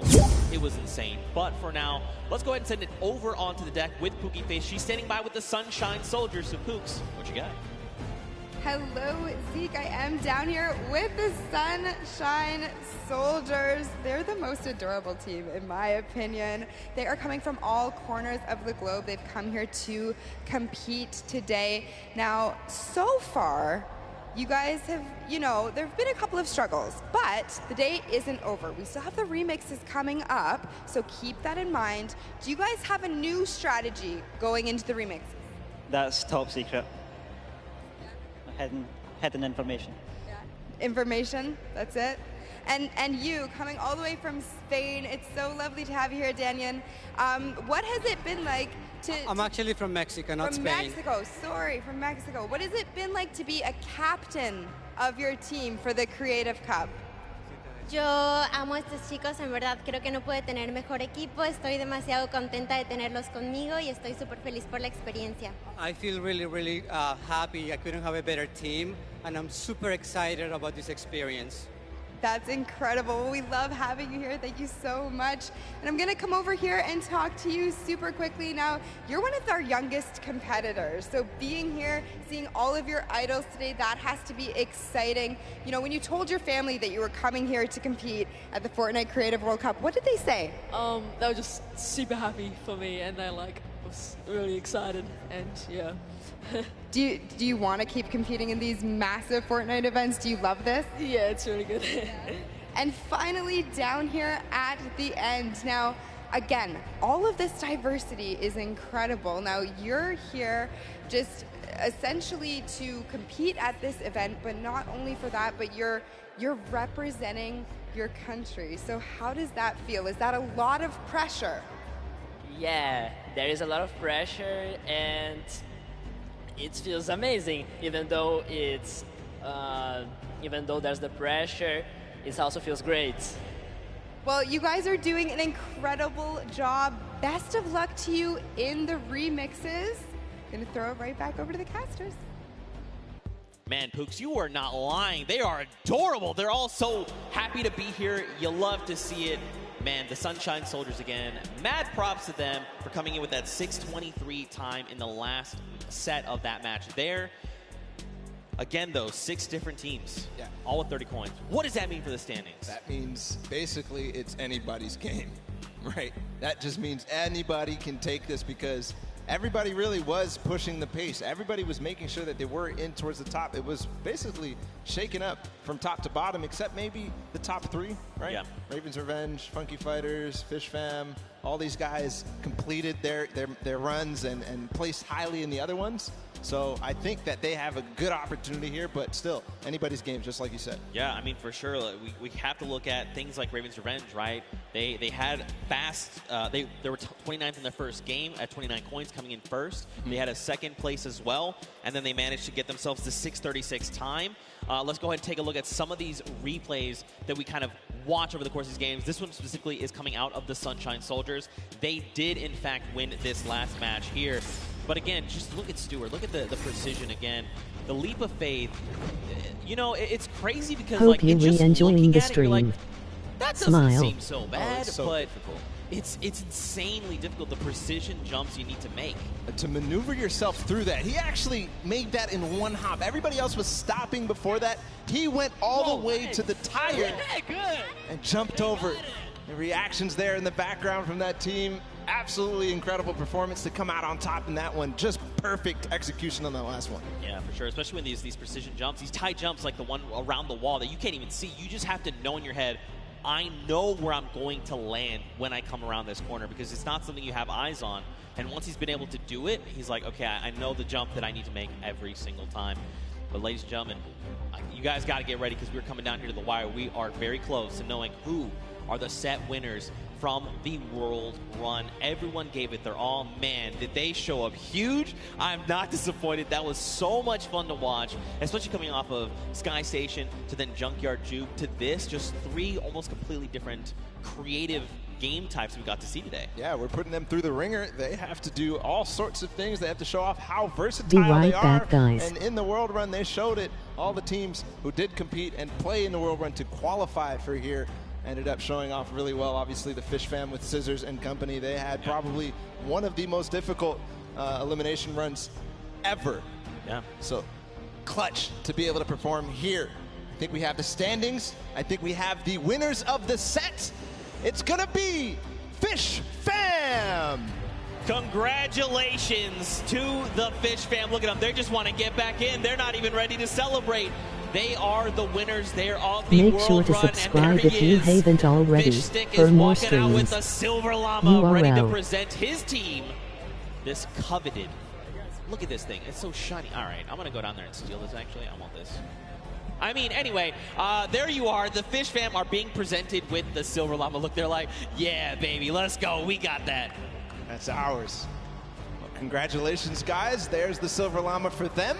But all focus for them is on to the next matches, because we've got a couple more to go, and it's not over yet. We've got your remixes coming up next. We've got your golden games.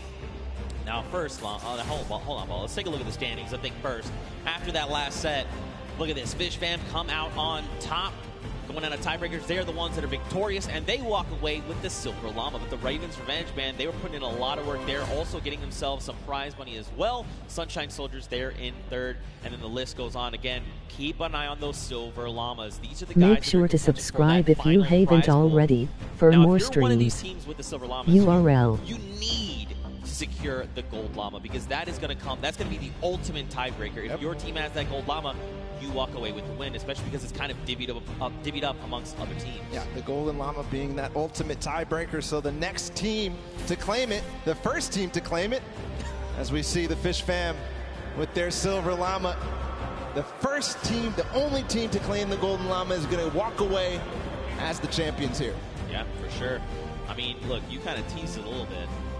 What are these remixes things that we're kind of talking about? You know, what does that mean for the games?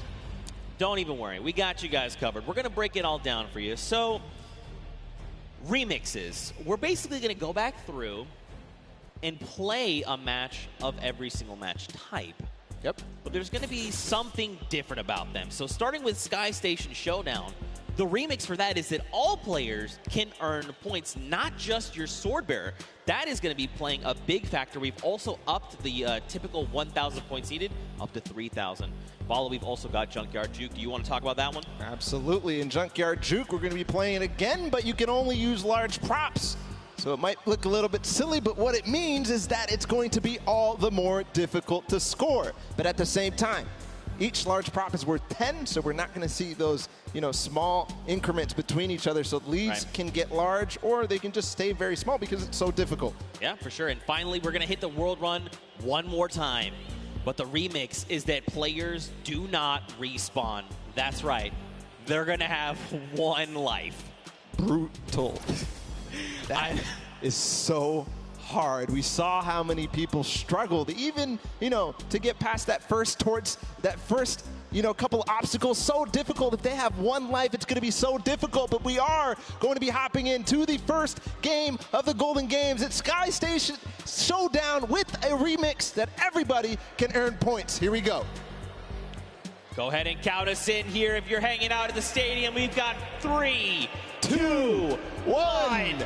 And the remix of Sky Station Showdown is underway. 15 minutes counting down. So don't forget, we have a new total cap. That is 3,000. And the remix is that anyone for your team can accrue points. This also stacks, by the way. So if you and your squad are sitting on a point, you're getting 3 points per person per second. So what does that mean? Will that mean players try to push points and lock them down? What will that mean for that center point at 7 minutes that opens up? We'll have to see as the game goes on, man. So we'll have to recall all the different strategies that these teams have, because a lot of players took it very slow. The Fish Fam tried to contain the 1 point. Same thing with the Little Whip Warriors. Same thing with also the Cuddle Crew. But we also had the Llama Record Company all trying to vie and really push for that center point when it opened up. Right now, the initial control point fights are going down. Raven's Revenge has got one. Sunshine Soldiers have gotten one. And the Funky Fighters as well, but not before getting contested. Here's all the second wave. And Blood going in, going to start swinging the sword. Can he chop them up? Danyan instead says, not today, friends. You have all been eliminated. He's going to shut down one there. Well, Bensor going to be shut down. And you got the Llama Record Company like, hey, what's going on up here? Nope, Danyan is prepared. She saw you coming. She heard the DJ scratches. Back to the island you go. And remember, it does accumulate no matter who is on the point, and also it stacks. So all 4 players are able to grab and stay inside the point. So you'll see at sometimes 12 points at a time going through for a team if all 4 members of their squad are on the point. That's right. Ninja racking up eliminations and will be picked up there. The team's VIP being eliminated. So this is going to drastically change the way you approach these things, right? For example, if you decide to go in and assault another team, especially if you can get that surprise angle and you eliminate all of them, you by yourself can actually lock down that point for any amount of time and start racking up points. So you can look to contest, you can look to leave a team behind, you can break up into groups. There's so many different things, so many different variables to keep in mind as we move through this. Already some an innovation here from the Llama Record Company and a couple of other teams. They're hiding a couple people inside of cones so that they will continue to contest. But I think in this mode, it might be more viable to just stay and all fight at the same time. Nobody hiding at all. And we'll see too. It kind of lends a little bit more credence to the strategy that people were employing in the first set of games when they first played the Sky Station Showdown. They would have somebody go off and try to clear a point or at least take out their sword bearer. Yeah. But if they do that this time and they manage to clear out a point, they're now going to be accruing on both sides. Yeah, and that's going to make a massive difference. Like let's take a look at Raven's Revenge. They are sitting on 564 points, double of Little Whip Warriors, but they're still racking up the points right now. Ninja going to go ahead and slap Chappie back to the island. Gotaga here wants a cut of the action. It's not enough, but look, Magma also jumps into the fray. Ninja needs to get out of there, or he's going to be eliminated. Use the walls. I like this, but you do not have the HP to try and make this work. A 25. He drops Magma down based on that little jump, and look at this. Magma's like, no, friend. You get him. Kaz comes in the back. But at the same time, another player comes through, and Ninja goes down. And Raven's Revenge are holding on all the corners. I don't see them controlling any one single point. Here's the Cuddle Crew now in second place. They're in a battle with the Funky Fighters. This is important for everybody. The Fish Fam joining the fray as well. I think the Fish Fam may have overrun. Their School of Fish are taking out the Funky Fighters at last, but no, Suzu gets taken out too. The Cuddle Crew is going to abandon the point and maybe come right back. Suzu finally does control. A brief moment, but not too long later, Tomoya says, hello, I would like the red point, please. And now we've got the Fish Fam over here. Suzu's is by himself. He's got a bunch of eliminations. The ball of the Cuddle Crew is coming up. They're trying to wreck him. He picks off Sandy, but unfortunately, he does fall as well. That was terrifying. They all came over the ramp at the same time. If you're just joining us here, don't forget we did increase the score limit up to 3,000. So if you're wondering, the Raven Revenge, they still got a ways to go, even though they are in the lead as it stands. I'm also keeping my eye out on the Llama Record Company. They're down at 300-ish points. They're going to claim 300 right now. And what they do, they always wait until the last moment, until that D point, the last point that opens up in the center, and they make a concerted push. I think that may be very, very strong, because in the first couple of games, as the Fish Fam, or as the Little Whip Warriors try to make a push here, they're going to get shut down. The first couple of games, they just controlled it. Every single person was on that D point at the same time. They built their entire base out at the perfect moment. They were waiting for the time to pounce on that last point. Still 2 minutes until that starts to spawn. Oh, he's going to launch the Little Whip Warrior. He is, in fact, going to shut down Taco. Look at this across the way. Magma gets picked off, and the Little Whip Warriors are back on the green point. Dude, I'm very curious to see what happens when that middle point opens up, because don't forget, it's 12 points per player of your squad on that point if you're uncontested. So you could very well see an entire squad say, the moment that's ready, jump down. We're just going to try and get a massive influx of like 48 points. Could happen every single second down there. It's going to net you that, so has to put to an end immediately. It seems that this point right here keeps getting under contention by like multiple teams. The Fish Fam, Funky Fighters, and of course the Cuddle Crew, who get cleaned out. So they're not earning anything really from all fighting at the same time. One team ends up coming out on top, but then it all happens again. So maybe some timing issues here in terms of synchronizing the push on this point specifically. Yeah, I mean, this gets way more hectic when anyone can score points, right? And the Fish Fam have been doing a great job sticking together, going in as pairs, duos, if you will, and trying to shut everyone down, but that's only going to get you so far. It kind of breaks down, too, when everybody can score, because there's so much that more important. If you're by yourself to stay on the point, in the previous iterations, if you're by yourself, you get off the point, because you can't even score. But now you have to stick around. Look at the slaps coming out. Lachlan does take out Scissors, but does fall as well. Now Clytex is just trying to get back into the fray, get himself those height with the impulses. And now don't forget, they have a limited number of builds. It's about 100, I believe.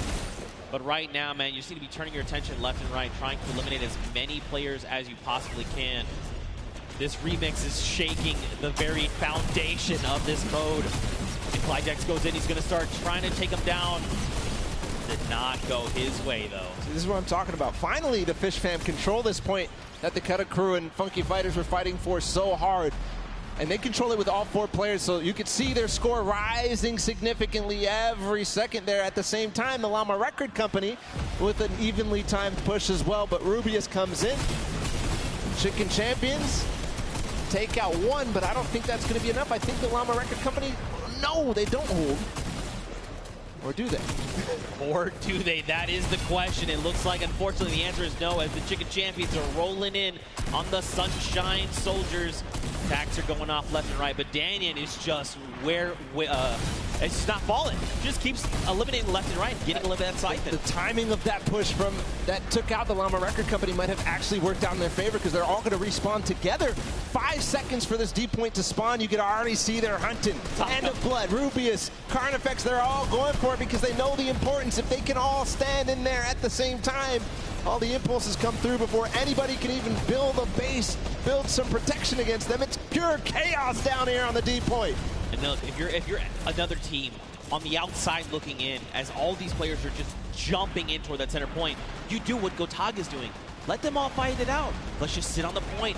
No one seems to be paying attention to the fact that we're about halfway through what we need to win. Let them all fight it out. Don't make any sudden moves, right? Don't be the distraction to have someone go, oh wait, there is a point up there.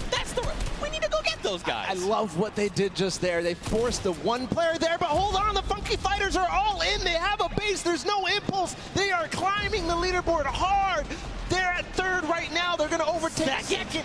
If this does not get shut down soon, the Ravens' revenge may have trouble looming. And look at this, Llama Record Company, Hand of Blood is trying his hand and slaying these players, but it does not go his way as Tomoya comes in. No Llama Record Company, they stay strong. They're still racking up the points. ChrissGxz says, no, friends. This is not allowed. You cannot continue to do this. Clytex also wants in on this as well. And ChrissGxz meets an untimely end. Meanwhile, the Ravens' revenge have not stopped climbing points. If they have 4 members up here, it's about even to 1 player on that D point. So just continuing to stay there. Finally, the Little Whip Warriors, Ninja, and crew are going to clean that up and put an end to it just before they hit 2,000. But on the other side, Chicken Champions are looming. They have 4 players on a single point, not the mega point in the center. See what's going on with them. They're all lurking. I don't think anybody really is too worried about them, but you know, with all 4 players here, it could all of a sudden become a nuisance.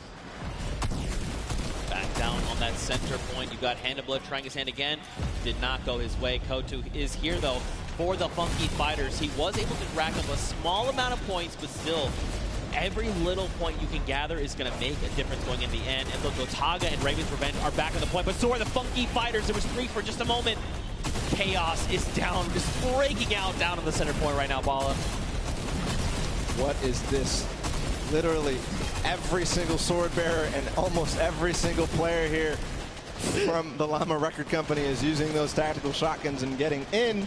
But again, the Ravens Revenge are on point with 4 players, just shooting down, throwing impulses where they can, and just making sure they're accruing all those points. Meanwhile, the D point, nobody has gotten anywhere since the Funky Fighters were left there for so long. It all depends how this all unfolds. Hold on, they're trying to get a base. I think they might finally break through. No, they lose and trade off evenly every single time. 4 minutes left on that timer in Bala. These guys have been uncontested. It's just now that the Little Whip Warriors want to try and make the push. But look at Gotaga. He's literally just slicing through all these ice cream cones. I was going to try and say hot knife through butter, but this is ice cream. It doesn't quite work that way. It's crazy how nobody except the Little Whip Warriors are trying to contest the Ravens' revenge right now. They are sitting on the point by themselves with 4, but again, the Funky Fighters in the center with 4 players. They are not even making any noise. They're not showing that there's anybody there. They are rising so fast. Finally, Ford Turtle comes in. He spots them out, but that's not going to be enough. They shut him down immediately. They're still on the point. They need to just box this up. They need to bunker down. Look at this. They just overtook the first spot. Someone needs to do something about this. Guys, they're taking up again. Could be you have to go in the center. They get it. Oh, my God. Funky Fighters again take the win here on Sky Station Showdown, the first match of the Golden Games. And that is a huge victory leading into the rest of these. Just unbelievable. For so long, Gotaga and Ravens Revenge sat on the green point completely uncontested. And then for a moment, everyone forgets about the center point, and that's enough for all 4 members of the Funky Fighters to sit on the point and just rise above everyone else. And by the time everyone could kind of figure out what was going on, it was too late. They stole away the first golden game. Ridiculous that nobody was able to spot that out. It seemed like Turtle was going to say, okay, guys, they're all on the point. Everybody start doing everything you can to stop them, because he saw all 4 members. They went from less than 1,000 once the D point was out to all the way up to win. And it was 400 points between them and the Ravens Revenge at the end there. Right. But you do have to also think about who else came very close in second. Ravens Revenge, who's in third. We'll be able to find out in a bit with the standings, but just an unbelievable performance there from the Funky Fighters to realize exactly what must be done. That was the second time they completely boxed up that entire D point. Yeah, and just completely uncontested. But that's it for the first of 3 golden games. And for the Funky Fighters, they secure that win. But for now, let's send it back over to Pookie. She's standing by with the winners. Pookie, down to you. Thank you so much, Zeke. I am down here with the Funky Fighters. Another victory. I feel like I've been talking to you guys all day, but how did you find that remix game? Because those rules were a little bit different than what you were used to. So what was your strategy going into that one, Huzi? I mean, everything was so unexpected. We were last and we came first because we got the middle. The point system, because every player gets points, so we win. It was so exciting. So exciting. So exciting indeed. Now, Ravens Revenge was in first place for most of that match. You guys knew that you had to come up from behind, which you absolutely did, but I kind of just want to talk a little bit about how there are 3 teams tied right now for first place, and the winners of this set will be taking home that additional $1 million of prizing. So I don't want to put too much pressure on you guys, but what is your strategy going into the next game? Are you going to stay the same? Are you going to change things up? Are you going to go for the middle again? Probably. Yeah, we're going to keep doing what we're doing, and as long as this works, we're just going to keep it up. For sure. Sounds like a great strategy. Finally, over here to you. When you heard that there was a remix kind of blind side come in, what was your first reaction to hearing that? Yellow. Go to yellow circle and win. Just win. I love it. It's so easy. It's such a great concept. You know, we talk about it all day, all of these things we break down, but at the end of the day, you just got to win. Back to you guys at the desk. Pookie with the most insightful knowledge you'll ever need in your entire life. It doesn't matter if you can just win. Just win. I'm doing it wrong. I'm doing it wrong. You're winning. I'm trying. We're doing all the winning best here at the World Cup. We all are, in fact. But so are these players that have taken the stage. Now, don't forget, those llamas are going to be playing a big factor in how the final $1 million prize pool is divvied out. And Pookie touched on it perfectly, actually. Right now, there's a 3-way tie. Yep. All right, and that's something we need to take a look at with those standings, just to give you the refresher. So, Funky Fighters, Fish Fam, and the Chicken Champions all have that silver llama. Now, don't forget, every single match they play, they're also walking away with the prize pool that they're splitting 4 ways. That part's awesome. But man, that extra $1 million prize pool at the end will be huge. So either the Funky Fighters, Fish Fam, or Chicken Champions need to win that golden llama for one of them to win, or if you're on the outside looking in, you just want that gold llama. Because if you win that llama, that means you and your team actually win that pot. Yep. You win the $1 million final prize for the Creative World Cup. So all is on the line right now. Those prizings, as they shake up into the next sets, are going to be so crucial to keep an eye out. The Funky Fighters taking a good first lead, but it's not enough. We've seen it time and time again in these first matches of the set. That people who win the first game don't end up coming through all the way at the end. So they have to have a consistently good performance into the next game, which is the Junkyard Juke, and then into the next game too, which is the World Run. That's right. They're all golden. All the golden games with all the golden games. Not the golden boys, just the golden games. I love you, buddy. Now, don't forget, if you guys are watching, and maybe this is the first time you're tuning in, don't forget you can watch also at Fortnite.com/watch. If you're watching in-game, you can do that as well. If you go to Fortnite.com/watch, you can actually kind of hone in on a specific team. There's 10 different feeds to take a look at, and you can say, like, you know what? I'm all about the Fish Fam. I'm just going to watch their perspective. You can do that. Head on over to Fortnite.com/watch. Take a look. Here are a breakdown of your feeds right there on screen. It's an incredible new feature. I love to use it. I checked it out on my phone earlier, and just unbelievable, seriously. To see all the different POVs, to see the first and second place POVs, and then also to be able to pick who you want to watch. You can watch Lachlan, in feed 8. You can watch Gotaga in feed 4.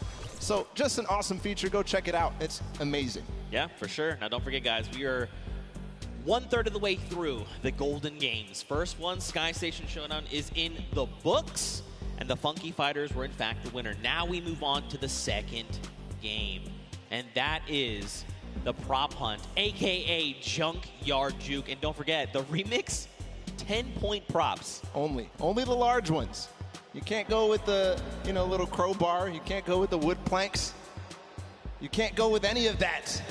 And there is one of the prizes for the teams that won before. We've got 10 seconds until the game launches. Zeke, it's the second game of our Golden Games here, guys.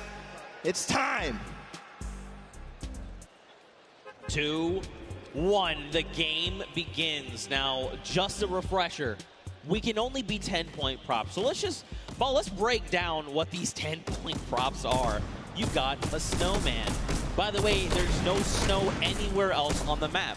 You've got a Christmas tree with a gold bomb on top. Nope, that sticks out like a sore thumb. A giant gnome? Well, I mean, it kind of blends in depending on where you stand. If you hide something that's behind something that's blue, you can make the hide. A giant teddy bear. You've got the target. You've got the rusted out car. I mean, you've also got the giant dumpster. So, as you kind of scan your eyes across the map, you can see things like the dumpster, the rusted out car, the target. These are things that could be... Whoa. All right, Kaz. All right, this guy is... guy's got the eyes of a hawk. But these props are going to be... They're going to stick out like sore thumbs is what I'm trying to get at. Yep. And a little... Ooh, Kaz. Awesome. You see his reaction. Yeah, even Kaz is like, ooh. He's like, wait, Scissors was there. He is finding everybody right now. Good vision. And it is interesting. You got to make sure you know who the guards are at the beginning of this. It's the Little Whip Warriors on the bottom level. They're clearing out house right now. They're making sure nobody is approaching. Only 4 teams have scored right now. Oh, trying to find people. There was definitely someone back there that was, there's not supposed to be 3 trucks back there, I don't think. But in playing this, the best way to kind of go about this is every time that those blinds come up, you want to instant reload right then on the spot. Yes, you can try to make blind fires. Unless you're certain, you're like, no, I know where my crosshair is. That's a player. Take the shot. Absolutely. But when those blinds come up, you want to reload. You want to have as many shots as possible before that next, I guess, shade comes back up, right? And the Raven's Revenge beating the other guards, by the way. Nice shot there from Taldak.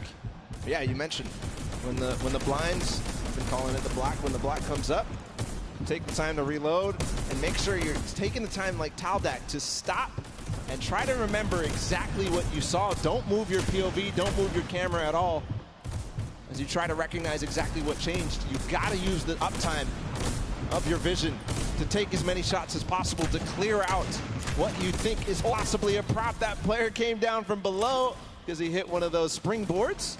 Ayuzi moving forward, Zand as well. They're all going with the targets. Ayuzi gets in just barely because Taldak missed his shot. Man, this is really good for the Funky Fighters. They've taken themselves a nice early lead. It's only 20 points, nothing substantial yet. But if they can do this every single round, again, another big prop going in. They're at 50, 30 points ahead of the pack. And the only 3 teams behind them, Fish Fam, Cuddle Crew, and the Chicken Champions.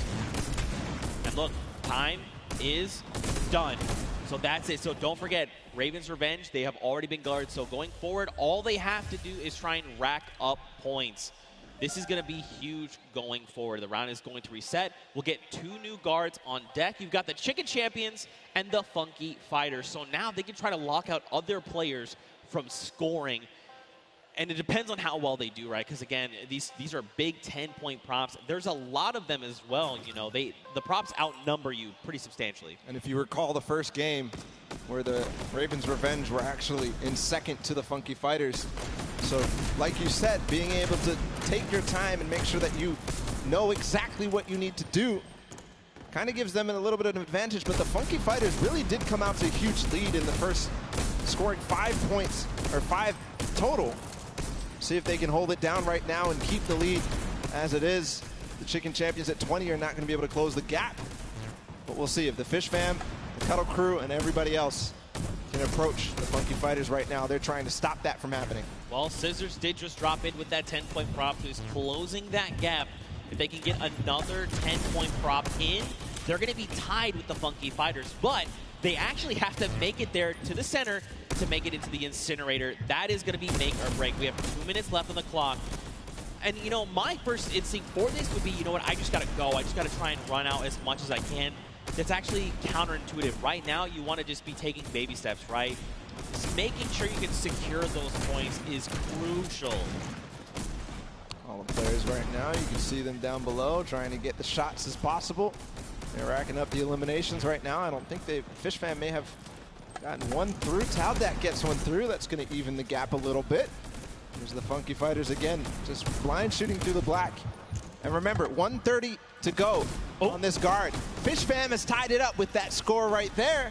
And so has Cuddle Crew. They got 2 props in, so they're 1 prop behind right now.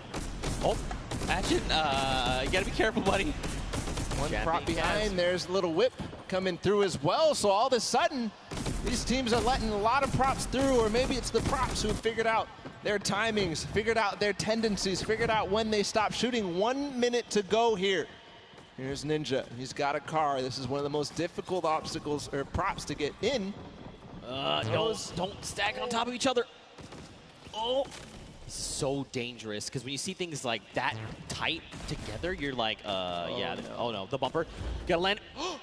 He was moving. Unfortunate there. You've got to press that control key at the last second to be able to make sure you get through. ChrissGxz makes it through. Dude, that's a lot of points racking up. They're at 80 now, 30 points ahead of the Funky Fighters, which is unfortunate for their guard watch. 30 seconds to go. They've taken the lead here, 20 points now. 30 points ahead. Make that 40. The numbers are changing like crazy. But right now, ChrissGxz and the Fish Fam, they've got the lead. And this is huge right now. Don't forget the Funky Fighters are in the center, so they can't rack up points. We've got 10 seconds left. Whoever's out in the field, they need to make it into the incinerator right now. Are they going to have any more points accrue? It doesn't look like anybody's close. That's going to be the round. The Funky Fighters and the Chicken Champions end up closing out that guard watch. We'll see where the standings end. I did notice something though, Zeke, is that the Ravens Revenge were at 0 for that run. They didn't get a single prop through, which is a far cry from their performance on Sky Station Showdown. They were second. They need to band together right now. They need to rally, and they need to make this happen. Round 3 begins. You've got the Fish Fam and the Sunshine Soldiers in the middle. So now the Fish Fam, you know, we saw this before. They got this lead, but now they have to try and lock everyone else out from getting points. And as we've clearly seen, it is actually way more difficult than it sounds. And judging by the first run of the Funky Fighters, they got 50 early on. We'll see if they can get and double their score, essentially, to tie up with the Fish Fam. But Sunshine Soldiers also being a guard, and the first 2 right now ending up on guard watch. 2.5 minutes left on this timer. You see people hitting these hidden little bumpers.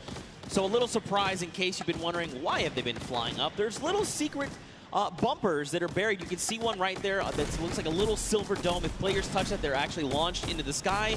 And it's a very clear, like, hey, this is a person. They have disguised themselves as a prop. You should probably eliminate them. 2 minutes here on the clock.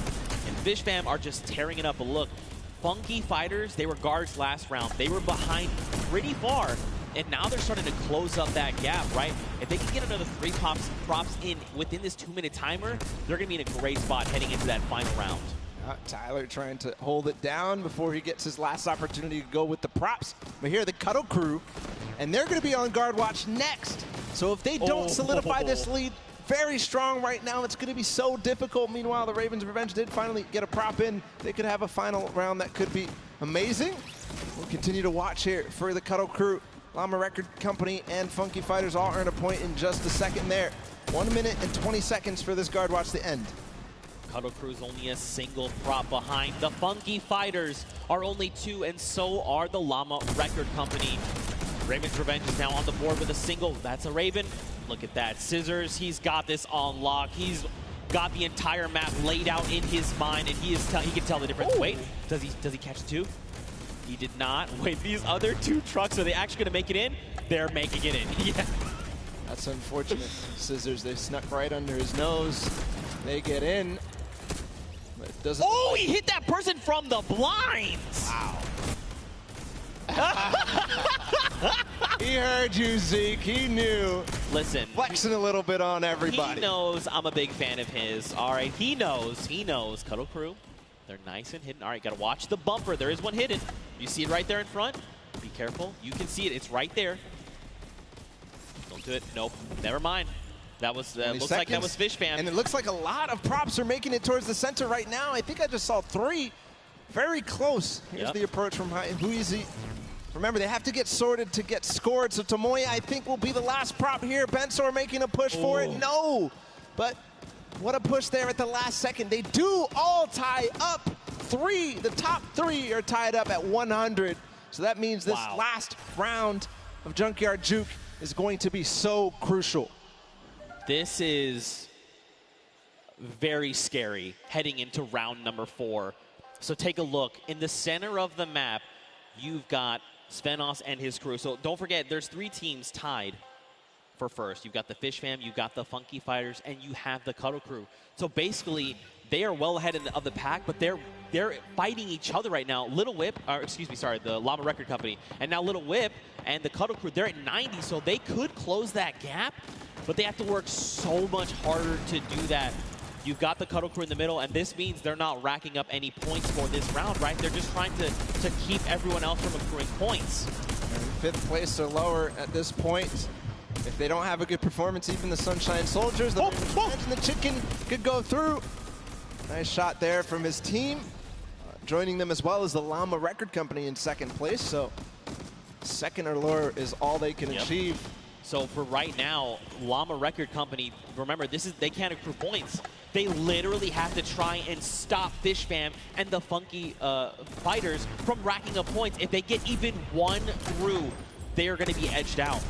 Everything is riding on this moment right now. How accurate are they? How quickly and how much do they remember the map? Look at all these props here on the left side of the screen. One just got through with the quest. Little Whip, look, they took over. So did Fish Fam. Nice shot there from Great Alex shot for sure. He knew that there was a prop approaching. He knew that he didn't find anything in the last couple of seconds. He knew. Is he going to be able to find this one? You can see he's pre-firing through the black as they all try to approach. What a nice play from Alex. A nice strategy.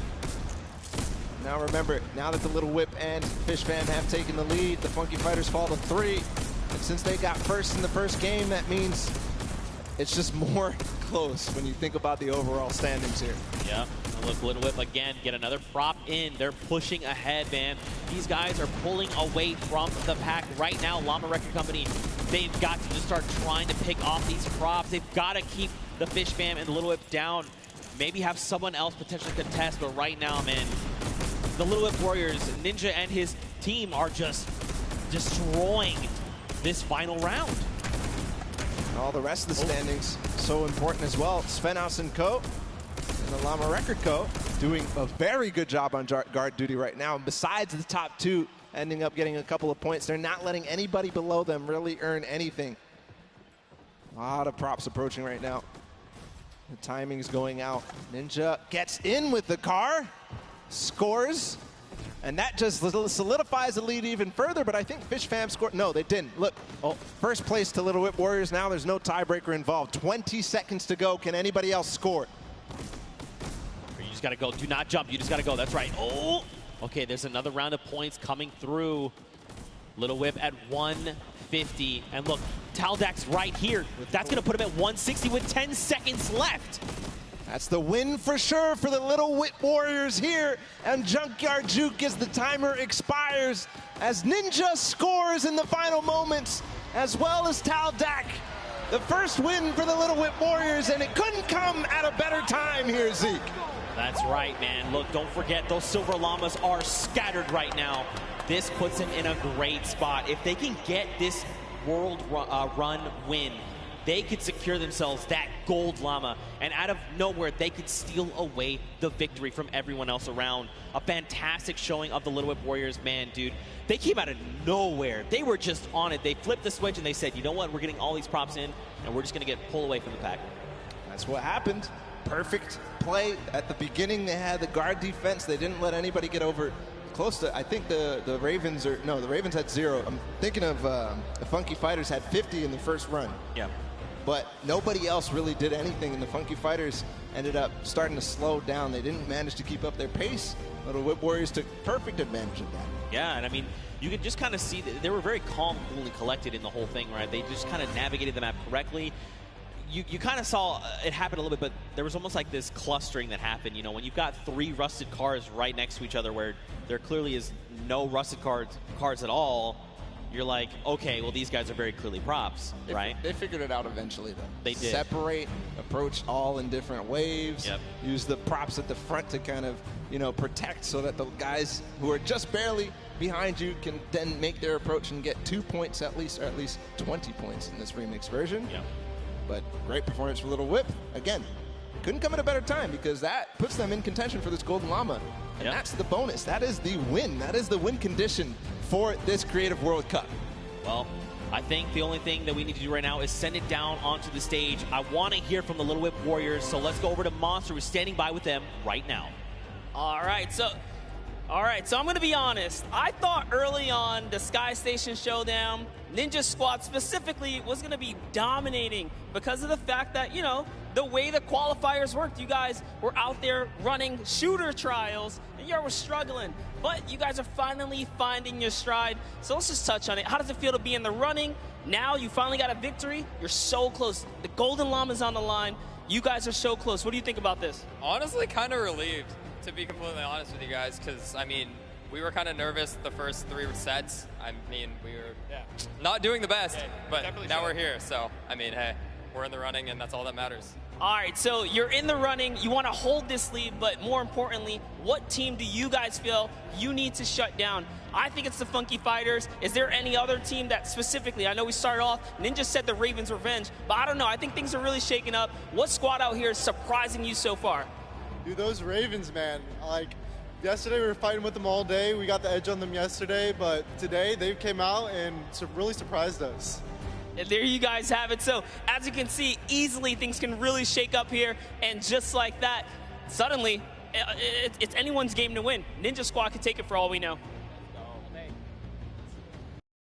We'll have to see, because we have a single golden game left. And in case you've forgotten, it's the World Run. And the remix is a single life. That's so brutal. You can't even, like, we can't understate how difficult that is going to be. I mean, especially when everything is on the line here. Everything matters. Everybody wants to get first in this last match. That's right. And don't forget, I mean, we've been bouncing around, right? We started on World Run, and we saw 6 teams of 8 rack up to 30 coins. But then we moved to Sky Station Showdown. So now you're like, okay, my mind has to go there and be ready for that. Then we moved to Junkyard Juke, and you're like, okay, we'll have to move again. So these guys may not be in a, you know, once you've been doing it back-to-back, you've almost built up that muscle memory. They may not have that based on this. Yeah, we'll have to see, man. Very true. You're kind of rusty when you move on to the World Run after these last two. Right? There's no mechanics in Junkyard Juke are the same at all in the World Run. So we'll have to see if they still are warm for that. Yeah, but hey, you know what? If you want to play these things, don't forget they're actually in-game right now. They're available as LTMs. Play them through the weekend. You've got until Sunday. You want to check them out, give them a try. I'm telling you, they are super fun. If you get more coins than me, I got 14. Hit us with the hashtag or tweet at me. That's fine. I'll hold the L. I respect it. I respect it. I'm not a death runner, I'll be honest. I'm not much of a BR player either. I'm pretty bad, actually. That's why Sundown carries me pretty much the entire time. But again, man, let's focus in on these games. Don't forget, let's not talk about how terrible I am. The Gold Llama. That's what's on the line right now. You know, I think Ninja just actually found out what the remix was there. It looked like he read something. He was surprised. He was like, wait a minute, what? No, definitely should have known before, but here we go into the World Run. All the players are loading up and getting ready. It's so important to make sure that everything is perfect because you have one chance, one opportunity here to make a difference. If you mess up, it's over. That's right.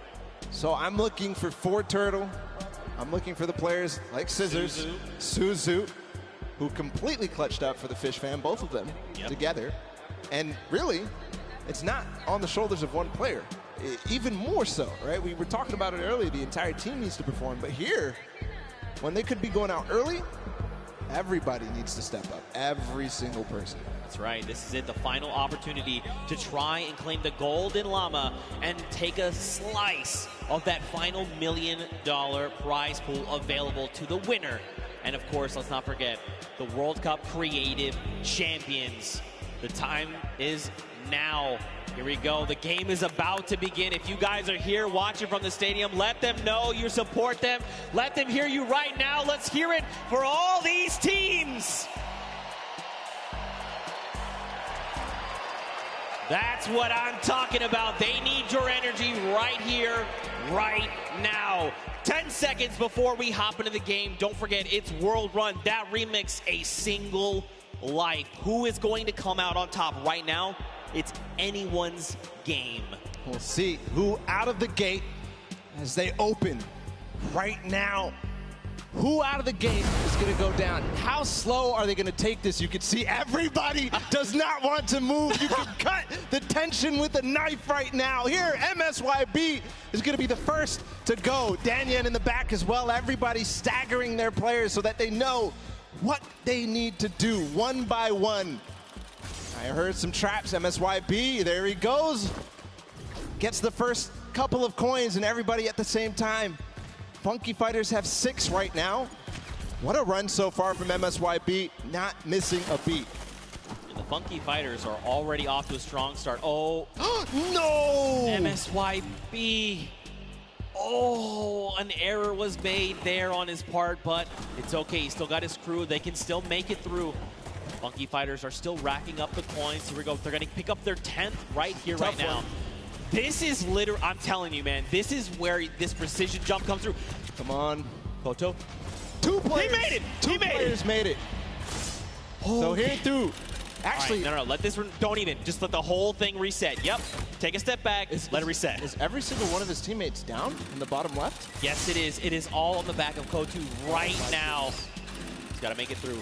The tricky part of this is he's going to get this coin, but now he has to go back through. That's not the coin to go for then. That was not the coin to go for, but it's okay. He's committed. Come on, you have to guarantee trigger these. Do not fall. 3rd set. 4th set. He's through. Okay. Oh, dude, my heart is beating out of my chest right now. This is so just tense. What can you even, like, he's by himself. This is their only chance. He has 11 coins right now, but that's just tied. In the castle, there's not too much danger after those spike traps. Right. So we can move forward. They have to make sure they grab every single coin. Meanwhile, Chicken Champions on the other side, he's by himself as well. I wonder how many different teams have anybody alive right now. Is it really up to the Chicken Champions and the Funky Fighters right now? We'll see. They have plenty of time to work with. They can take it as slow as they possibly want. There's the Cuddle crew. They've got 2. They have 2. Raven's Revenge looks like they have 1 player as well. Okay, nice. The coin is picked up. There's only 1 left here. So remember, 14 is the max amount you can get before heading up to the next level. And the castle is the halfway mark. Just got word that Fish Fam actually has 3 people up. Only 10 coins for them, so maybe taking things slow, letting things play out, and seeing how the other teams do, because really the time is not of the essence in this case until the very last player. There's Fish Fam. 1 did go down in the meantime. This is Tyler. Suzu is down, which is crucial because he was the player who was a speed demon, but again, it's not speed that matters, it's execution. Here he's going back through. Can he make it? Most dangerous part of the castle. Nice re-trigger. He's through. Okay. All right. We haven't seen Cuddle Crew pick up any more coins. Maybe they're still alive. Maybe they've been eliminated. The castle, I mean, it's pretty hard to be eliminated in the castle. The only way really is in the traps there. You've got the Funky Fighter. Look at this. Lachlan. Oh, no. He's crying his eyes out. Wait Guys, if you want Lachlan to go for this, you got to give it up to him right now. If you want Lachlan to go for the jump, Lachlan, you got to go for it. There has to be a Lachlan chant. Lachlan, Lachlan, Lachlan. Come on, you have to go. Look, but the thing is, he's talking it through his team. He's like, look, what do I have to do? What do I need to make here, right? And this is good, because remember, they have 6 minutes. They, like you said, they can take this as slow as possible. But again, this is going to come down to these last moments. So FishFam actually right now, they're leading the pack 15 points. That means they're up on that next tier. And there's some pretty treacherous things happening up there. There you go. It's Zand and Tyler. They're through the castle. That's why they're all dancing right now, because they know they're starting to be at the hardest part possible, and they know nobody else is here. Based on their coins. Here we go. His teammate did fall up ahead. Gets one, though. There's the trap trigger. This is so difficult. He's going to start getting towards the variable impulses. Remember, he's got to make this in one go. See, you see him take a step back. He's like, look, the trap's not right. Look, this isn't right. I'm way farther ahead of anybody else. He's going to wait until anybody else goes. Here's the Ravens' revenge. He's going to tie it up. There you go. In terms of place that there are, but the Ravens' revenge don't have anybody else, so he can't get to that other lane to collect those coins. Right. Which is crucial.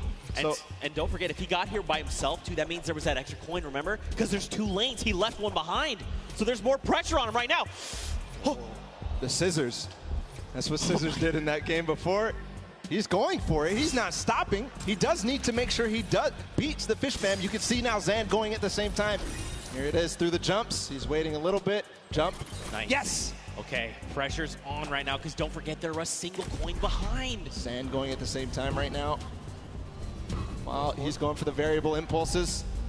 1, 2. Okay, makes Zand makes it. Here we go. Yes! One more jump!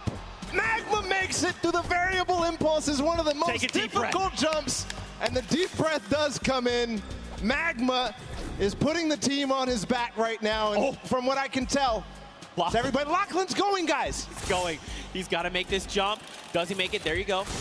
All right. So look, he's he slides out. He's like, whew. At the same time, Magma in the top left did end up getting another coin. Here goes Lachlan. Guys, give him your energy. He's going for the jump. Look, Magma, for a moment, he's doubting himself. He can't. Magma gets her head in the game. You know you can make this jump. Here we go. The jump comes out. Yes. 1, 2. He doesn't go for the coin. He doesn't go for the coin. Wait, you needed that coin. That could make the difference. Why is his team not telling him? It's too risky. Maybe he feels like it's too risky. See, he's thinking about it. Should I maybe try to double back? I mean, if he gets down the ramp, he's going to have his little icy toes. He's going to slip right off. This could be it. This could be the moment that makes or break their game. There's Zand, too. Look, he's thinking about the same thing. He's like, should I go for this? Is this coin worth it? He has to come back through there to get up to the next stage anyways. Magma taking a huge breath. We'll have to see if you know, the status on everybody else. I believe these are the last 2 players.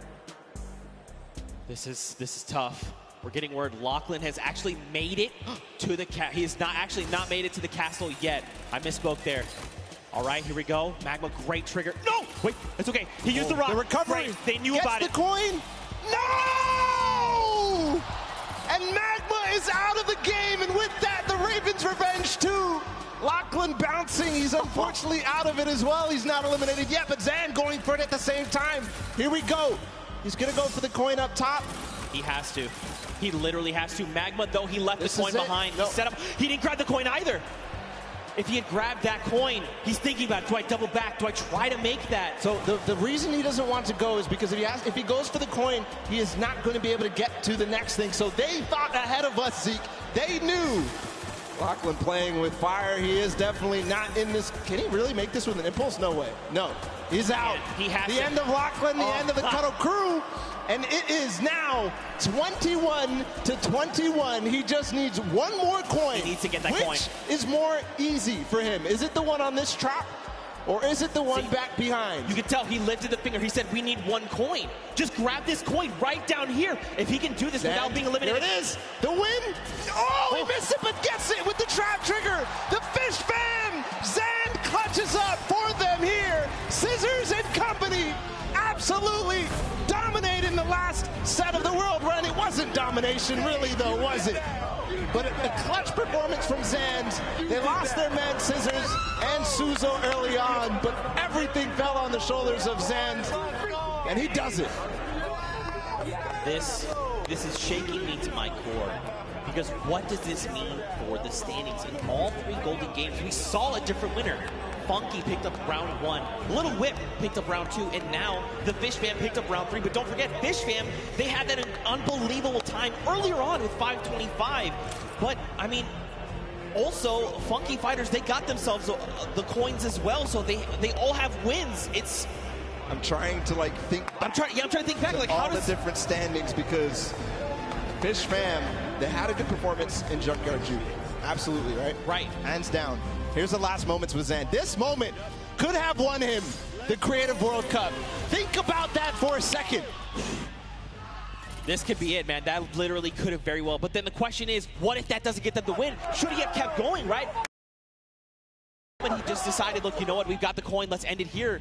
What if they needed to keep going? What if they had gotten one more coin? Could that have made the difference? Are they already in the lead? Is there someone else? Tiebreakers matter. We'll see. Okay. You know see. me, man. I stress out way too hard over this. I get way too into this. I'm sitting here with my pen, just like, what is the calculations here, Zeke? I don't even know. I'm running the numbers. Nail-biting finish, that's for sure. Right? We could all agree that. Guys, did you like that finish here today? Zan clutching up. Guys! They're asleep. They're asleep. They're asleep. They want to know what's the happening. They don't know what we're asking them. I mean, guys, here in the stadium, was that not insane? There you go. There you go. You just had to ask them the right question. You asked them the wrong question. That's all it was. I had to stick the word insane there. People go crazy for that. There it is. There it is. But first off, let's just say, across the board, all of these teams performed incredibly well. Again, just calling out, there was never just like one team that kind of was ahead of the pack the whole time. Fish Fam was starting to get there, right? Like, they were that one team that was like, wait, they were the only ones that had that insane time, but everyone really showed up in massive ways. We're going to calculate the standings. For now, Ball, I think we're going to send it actually down on the stage. We've got Poogie standing by with the Fish Fam, so let's hear from them. Thank you so much, Zeke. I am down here with the Fish Fam. Again, I feel like I've been talking to you guys all day. Zand, you were a little late coming over to the interview. You had to put your shoes back on. Was your performance so great that you knocked your own socks off? Is that what happened there? It's all about like getting comfortable. Like, if you play like you play at home, you'll play better. So that's what I did. So just being completely comfortable. That's why you took your shoes off? Yep. Yeah. I mean, it definitely worked for you. You were the last one alive. What was that pressure like for you? I mean, I just took my time and did what I've done for the past year, do death runs, and it worked out. And were your teammates coaching you through that whole thing? Yeah, they were talking to me, like, just telling me to chill, like, do whatever I want, take my time. Yeah. That's awesome. It definitely makes a difference when you have such a supportive team. Now, Scissors, I'm going to come to you and talk to you for just a moment. Now, this has to be an amazing moment for you, winning the death run like this. Now, how well-versed are you in just having one life to live on these death runs? I mean, I feel like I did very well, but these guys they're the GOATs. They're the best. I make all these maps, and these guys are the ones breaking the world records, so I had them on my team to carry me to the victory. Well, that's what I love to see. Amazing team synergy, amazing teamwork. Thank you guys so much. Congratulations again. Zeke, back to you. Man, what a humble team leader Scissors is. But, mad respect to Zan. I like that he pointed out specifically, you know what? I just got to play like I'm at home. I have to get comfortable. For me, I'm the same way. You're like, right, just take the shoes off, right? You can get comfortable, but there is no way that this feels like home. There is no way that this feels like home. And with the pressure, you never have that kind of experience. That is a once-in-a-lifetime thing to do. That's just crazy. But also to have his team there, right? They had his back. They were lifting him up saying, look, take your time. In fact, speaking of team, we actually have a listen in. Let's go back and relive that moment, but from their perspective. Get up there, left side. Left side? Left side. Yep, left side. You're good. AFK. Nice. Yeah, I like that. No, I like that. Okay. I like that. Okay. Yeah, wait, no, go back. Get that coin. No. The next one is free. No. The next one is free. Shut up. The next one is free. Go to the next point. This one is free. That was pretty hectic, but as a resounding, hey, leave the coin, seemed like that was the play. Absolutely, he was considering. You saw him circling his mouse on that final one. He was like, but I left it. I had to go back. But it's right. I'll go back. But that was so genius for all the teams who got that far to realize that coin was not worth going back for, or even going for in the first place. Remember how we were so shocked that they didn't go for it? And we realized later that's because if you try to go for it, you will end up getting eliminated. Right. Because it's too difficult to make that bunny hop to the coin, grab the coin, and then continue forward. Yeah. You have to lose your momentum. Those bunny hops are key to making that jump over the double danger. But man, we're calculating those standings. We're going to see who's winner. Honestly, I've been trying to do this in my head, but we need the experts. We need the experts, all right? I've got stuff written down, but like I can't read the code, all right? It's not coming to me. This literally could go anyone's way. And again, because those silver llamas are scattered, any team that wins that gold llama is going to win. Let's recall the couple of games that we had in this Golden Games. Right? Okay. So Sky Station Showdown came down to the Funky Fighters in that final D point, all being pretty much uncontested. Nobody realized that they had their 2 opportunities, and they took them. They took them both. Skyrocketed from last place to first place. That put them in first in the first game. But also, don't forget, Ravens Revenge were close that game, right? Right? They came in the second place. So, Junkyard Juke next. Okay, Junkyard Juke. We know for sure that Fish Fam did well and Little Whip Warriors did well. Yep. So Fish Fam is the ones who won the last one. Just unbelievable, world run in total. Who was in second in the world run? Ravens Revenge. Ravens Revenge. So Ravens Revenge in the first game. In the second game, they had a poor performance on Junkyard Juke. They did. They actually were in last place. But that's what I'm saying. And then I think back to earlier games, right? Because this is kind of like a cumulative thing. So, but Ravens Revenge had those 3. The first match from World Run was the first place with 29 coins. The second, they came in second with 29 coins. But then in third, everyone had kind of figured it out. They still did manage to make the second time of 636. But what does that mean for all of? I'm getting. Okay, all right. I need to take a deep breath here. Well, what we can all agree on was that this was an awesome. Whole thing in general, the entire Creative World Cup, all 3 of those maps. We got to give props to the map makers. What was it, 17 builders in total? All these maps, they came together to make them, and they're beautiful, and they're amazing to play. So huge props to them, the builders here for the Creative World Cup. Just awesome. All from the community, huge props, worth 10 points. Come on. Got him, baby. Yeah, you like that. You like that. I got him. As soon as he said it, I was like, this guy set himself up. I have to pull the trigger. I'm sorry, guys. I'm sorry. But, seriously, again, just to echo everything you said, man, this was so much fun. This was so much fun. And to think, too, this was the first half of the day. I just thought about that. We stopped more coming. We stopped Pro-Am right after this. We might have just broke Zeke when he realized that. But regardless, just all around, I'm curious. I want to recall our favorite moments here. What were your favorite moments here, Zeke, from this Creative World Cup? Was it the Funky Fighters taking the point? Was it that last moment with Sand? Okay. The Fish Fam? So that was definitely, absolutely. If that wasn't your favorite moment of the whole Creative Finals, I'm not sure what else could top that. Maybe there's something I'm not thinking about. I think back to when the Fish Fam, they had to clutch up that win, and they come through with the 5:25 time. We watched Scissors in that run. He just tore through 4 obstacles, literally back-to-back in 1 life. Now, eventually, he was eliminated, but still, that takes so much precision, and he made it look easy. That's not something that you just do. I mean, I'd argue he's the grandfather of creative, right? He's the guy that stepped forward and said, hey, you want to do this thing called a death run? And people are like, what? He's like, hey, do you like traps? Do you like respawning? How iconic for that moment to be Scissors and his team. And how iconic would it be if that world run ended up being the decider? But besides that, I know a lot of people here were interested in Lachlan's final performances.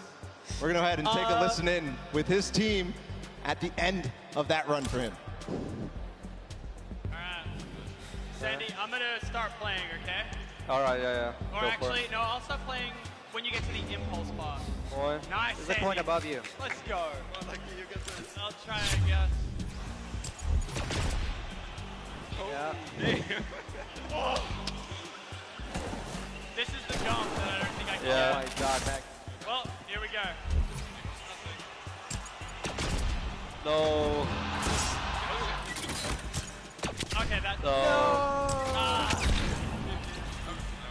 He actually almost hit that line. I think if he had thrown that impulse the moment he went up, he actually would have impulsed over. I it was would have given a thinking the little wall. hop. I was thinking the wall there. Yeah. Right? Just bouncing himself off the wall at the last moment. That would have been crazy. That would have been clutch. That would have been insanely That would clutch. have gotten everybody out of their seats because it was those last 3 teams. Yeah. those last 3 teams. I'm glad we got him to, you know, get the confidence to go for the jumps. Look, it's tough. Like, honestly, like, and then that kind of goes back to what I was saying earlier. You know, when you've been doing this world run over and over. Because don't forget, even in those, when we were in that big section, like, he was killing it, absolutely. But then when you're like, okay, we're going to the Golden Games, these things have remixes. We'd have to change kind of the way I'm thinking and approach these things. Go from Sky Station to now, like, oh, we can all earn points. What's our strategy? Then we go to the Junkyard Juke. Wait, we have to be 10-point props. You know, maybe I've been running around as a 2-point prop. Maybe I've been that guy that's been rolling in with the 2-point props. And then being like, oh, yeah, world run, we got it, no problem. Oh, we have a single life. Oof. And that face that he made when he made the jump, that needs to be made into an emote for sure. Exactly. Zeke's got it perfectly. Just unbelievable. The pressure that these guys were under in those final moments. Still calculating his standings, of course, right. Zeke. It was just too close. It was so unbelievably close. We have to make sure this is correct. Because, I mean, at the end of this, we crowned the first ever Fortnite World Cup Creative Champions. They are creative world champions. The idea of that in itself is insane to me. Yeah. Insane. And it's true, too, because how many countries were here? Like, over these 32 players, there was 19 different countries represented across all 8 teams. That is a World Cup. That is awesome. It's really cool to see. And again, I'm just holding my breath because it could even be the Little Whip Warriors, right? Remember them in the Junkyard Juke? They came out on top. They had great guard performances. They had great runs, the props, the timing that they had. Everything matters. And when you look back at it and you're really reflecting, all those single props, the timing that Ninja had when he got into those last couple of seconds, remember? Because it was Ninja and Taldak who ended up getting those props at the last couple. It was literally 20 seconds to go in the map. And they clutch up and make sure that their lead is solidified between first and second. Yeah, I mean, this seriously could go any way. And we're getting closer and closer to finding out who that is, who will ultimately take home that golden llama and be the Fortnite World Champions of Creative. I mean, we hope you guys here in the stadium have been enjoying all the action. I know it's tense. I know. I'm right there with you. My heart is racing. I'm tense too. I feel it. Trust me. And I know for sure these guys on the stage are feeling the exact same way, okay? Now we're getting closer. They're feeling so tense. Just ridiculously tense. Yeah. Unbelievable. If I'm them, I'm literally just, my heart is beating. I don't know what to do. I'm twiddling my thumbs. I'm doing that right now with my pen. I'm not even playing. All right. Ooh. We have calculated the final standings. The votes have been tallied, and the winner of the Golden Games and the overall winner of the Fortnite Creative World Championship is the Fish Fam! ChrissGxz, the grandfather of the death run of Creative itself, has come through. Zand put the entire team on his back and said these coins are nothing. We will claim the gold llama bala, and we will claim the $1 million prize pool. Iconic that this team, ChrissGxz, the first World Cup trial that was put out. These 3 guys were the first qualified players to come through. Zan clutching up in the final moments. Suzu just getting the first record on that map, on the world run, and for it to be in that style. And then, of course, Tyler, we can't forget him. As we see them celebrate together, there's the Golden Llama. And remember, that's a $1 million prize bonus. That's right. They're splitting it 4 ways. Absolutely massive. But just like you said, I want to just echo this again. Mad props to the entire team. It was not just one person that carried. It was a team effort. And Zan there in that last moment came in clutch. ChrissGxz tearing through all of the traps that needed to be. Tyler back in the prop hunt. Needed to just find those shots left and right. Suzu being the first, hitting that massive timer of 5:25. The Fish Fam come out on top, and here is just another breakdown that Golden Llama being the tiebreakers, and Funky Fighters, let's not forget, they were so close. If they had picked up a win there, that might have been enough to put them over the edge. But again, every single team here showed up. 19 different countries represented, over 8 teams through 8 weeks of qualifiers, Bala. And it's all culminated right here in this moment. And I have to just see the top 4 and the top 5, really, because Chicken Champions with the Silver Llama, that was pretty much what everybody was calculating. That's why it took so long. I mean, that was close. That was so close, within $30,000 between second and third, and that's how, of course, you do earn that llama depending on which set, but all that prizing cumulative. So there you have it. Creative World Champions, it's done. And it's not even... This is only half, by the way, this is day 1, and we're halfway through the show. We still have Pro-Am. Oh, by the way, we still have duos tomorrow on Saturday. Oh, by the way, we also have solos on Sunday. Yeah, are you already exhausted? Me too. Me too. What an unbelievable day. It's going to be a great weekend. I can't wait to see what it was ahead. And already this day has started off fantastic with this creative action. I was expecting amazing things, and we got it. That's right, man. Well, of course, we need to crown them the creative champions. So that's enough from us on the desk. Let's actually send it down to Golden Boy to crown ourselves some champions. Thank you so much, gentlemen. What a grueling, grueling run this was, but we have finally come down to it, and we have crowned our champions. But we got to make it official, baby, and there's only one way to do that, and it's right here in the winner's circle. So why don't everyone here in Arthur Ashe Stadium, let's welcome to the stage the Fish Fam!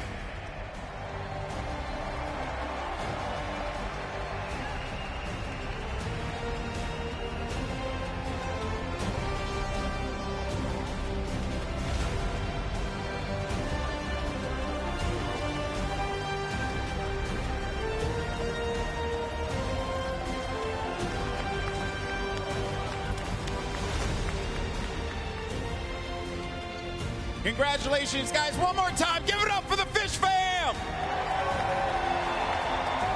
Gentlemen, those trophies right there, they're yours. Lift them up for the crowd here to see.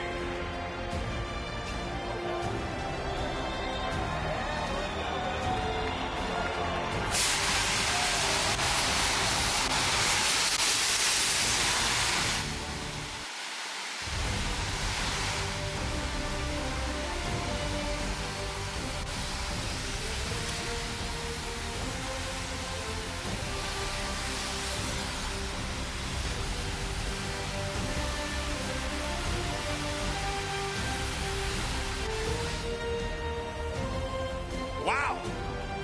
All right, well, let me get in here real fast. I got to talk to this guy right here. My man, you are known as, and everything's, all the llamas getting all over the place here. You're known as the granddaddy of the death run. For you to be able to win this competition off of the thing that you made your name off of, that must have felt incredible. It's amazing, man. I came up with the death run, or tried to bring it to Fortnite. These guys support it and love it and so good at it. So I'm just glad they were on my team. Hey, man, I respect that, you know what I mean? Because obviously this is something that is a long time coming for you. But I got to talk to you, my man, because I want you realize that one jump won this group here an extra $1 million. So you got yourself $1 million off of a jump. How does that feel today, my man? I can't describe it. It's unreal. Like, I don't know what to say, to be honest. What are you gonna do? What are you gonna do with the money? Probably, I don't know. I didn't plan for this. Responsible. He's gonna be responsible with it, right? That's what we're gonna go for, right? Yeah. All right, sounds good. All right, well, guys, gentlemen, congratulations once again. Your winners and Creative World Champions, the Fish Fam!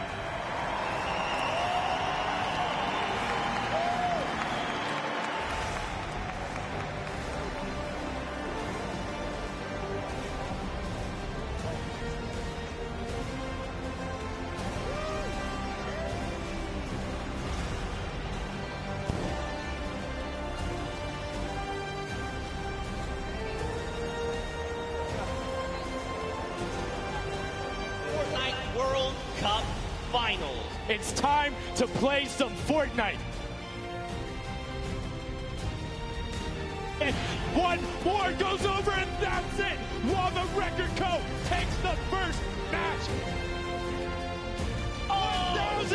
Otaga and Raven's revenge. Come on!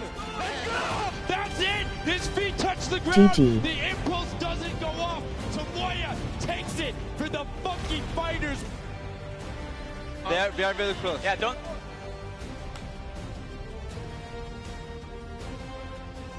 The Chicken Champions have done enough to round out the final match. Barely missed there. Finally hits the bouncer and he's gone. There it is. Oh, he's holding a trophy. Fish Stick is walking out with the silver llama. Let them hear you right now. Let's hear it for all these teams. The Cuddle Crew is keeping it very close. They're keeping it very close. GG. Lin, come on, you have to go. Oh, he hit that person from the blind. Wait, it's okay. He used the rock. The recovery. They knew about it. Gets the coin. No! This coin right down here. If he can do this without being eliminated. There it is. The win. Oh, he missed it, but gets it with the trap trigger. The Fish Fam.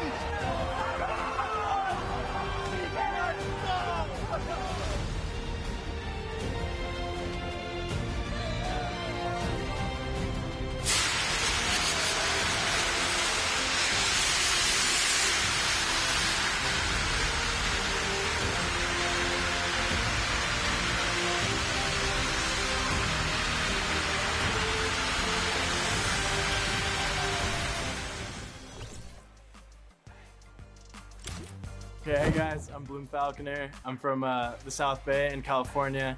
My city is called Redondo Beach. Hello, my name is Arkam and I am from California. I'm really excited to come here because the Fortnite World Cup is a great opportunity to show like you have all the best players around the whole world, so I want to see if I can prove myself to be the best or not. I think our competition is probably, the biggest one is probably ourselves. Yeah, other than that, probably Cease and Elevate. Yeah. They're really good. Yeah, they're pretty nuts. Yeah. I think the biggest moment I had was finding Arkham as a duo partner, actually. It wasn't anything that really happened in in-game. I went through a rough patch. I didn't have a duo. I ended up like not working out with my previous duo, and I was kind of nervous because World Cup was coming up, and I ended up finding Arkham, and we played a few games, and we knew it was clicking, so. Oh, holy. All right, I would just like to thank my family and friends for supporting me all the time. I really want to shout out the boys back home. Thank you so much for all the support. My family too, especially. And we're really excited to be here at the Fortnite World Cup.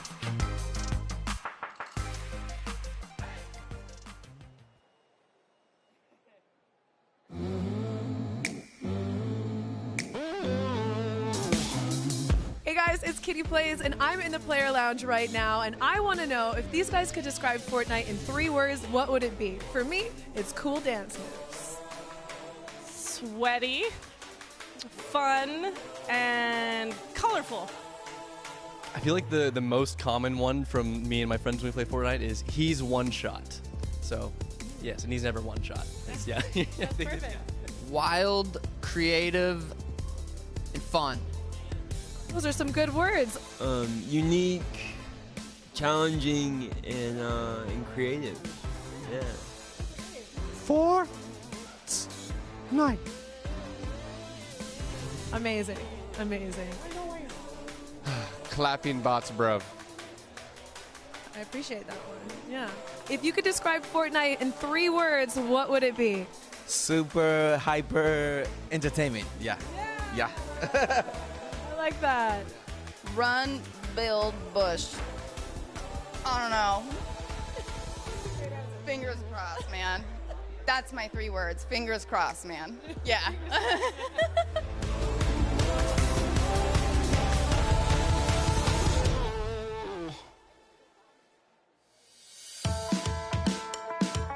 My name is Aiden. I'm from Ohio, and I'm a professional Fortnite player for Ghost. My name is Sean. I'm from British Columbia, Canada, and I'm also a professional player for Ghost. Sean and I were both looking for a partner. We just tested it out, and we ended up taking 5th place the first duo week of the Open Qualifiers. He is more of a passive player, and I'm more of an aggressive player. I think we really just combine, and we help each other out a lot. Like if I'm gonna push a fight, and it's a bad fight, he'll just, he's passive, so he'll make sure I don't get eliminated.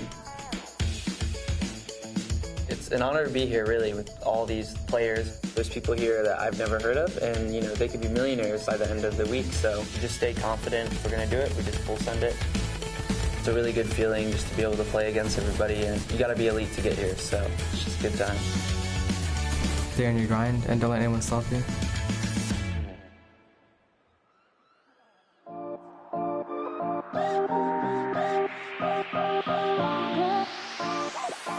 I am here at Obs Island. I have taken over. This is where our observers are. So the guys in game that are following all of the players around, getting their perspectives. And I am joined by one of our observers here. Tell me a little bit about yourself. Who are you? What are you doing? What's your job? Sure, yeah, my name's Teko. I'm one of the head observers here, so we like to capture the in-game portion as well as we can, and we really want to make sure that we're showing off the game correctly. So we have to organize the teams properly, and then my job specifically is to make sure we're covering the action that we really want to see. Makes sense. A huge fan experience that you are essentially having to capture with all of these screens here. It can get a little bit hectic here, I've heard. How do you guys keep calm? Yeah, really, we're just a huge team atmosphere here. Like, we have fun. It's kind of just, you know, like any old sports team, really. Like, we're all best friends. We hang out after. We have fun on the way out here. We have fun when we're here, and it's always a good atmosphere in here. People come here to relax. It's the island. Thank you so much for taking time out of your busy day to talk to me about this. Fortnite is all about fun first and foremost. So while you guys are out here in the crowd at home watching the World Cup this weekend, you have Teko to thank for all of those awesome observer shots.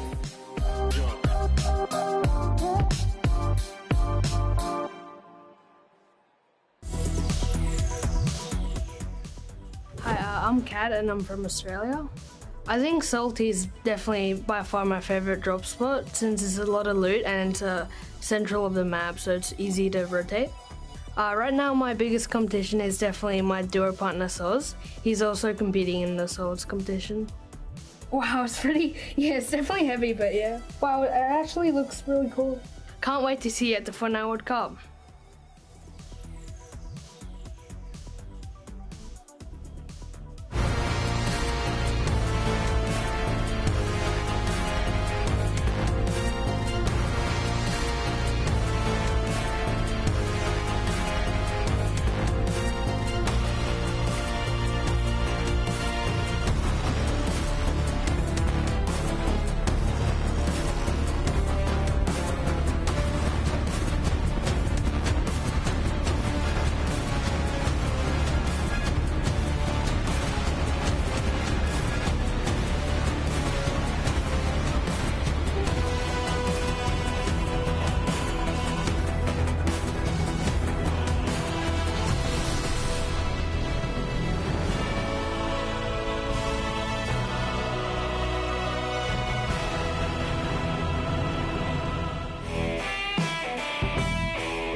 I'm Lachlan. I'm here in New York for the Creative World Cup and the Fortnite Pro-Am.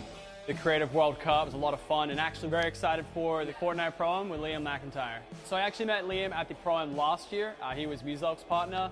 Super cool dude, down to play some games, looking forward to it. We haven't had any time in to play together yet, but I think it'll be fine.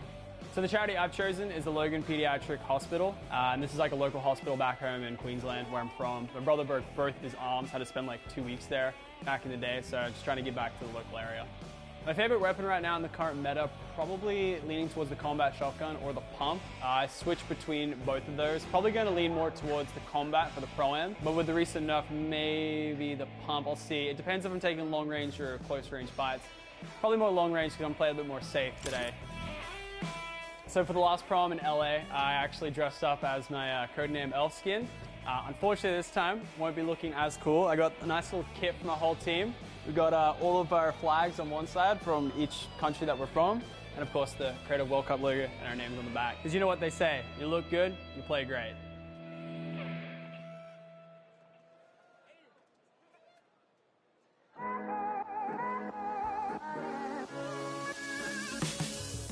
What's going on, guys? Jordan Fisher here with Ewok, Sundown and Zeke, and Ewok and I want to show you guys some ASL that we use to communicate maybe where we're dropping, certain things that need to happen late game in competitive situations. Are you guys cool to learn some of that with us? You guys can try this at home as well, maybe if you're in the stadium here. So it's very important, obviously, to be able to call out where it is that you are going, maybe where you're going to drop, right? You want to talk about it a little bit beforehand. It's very important.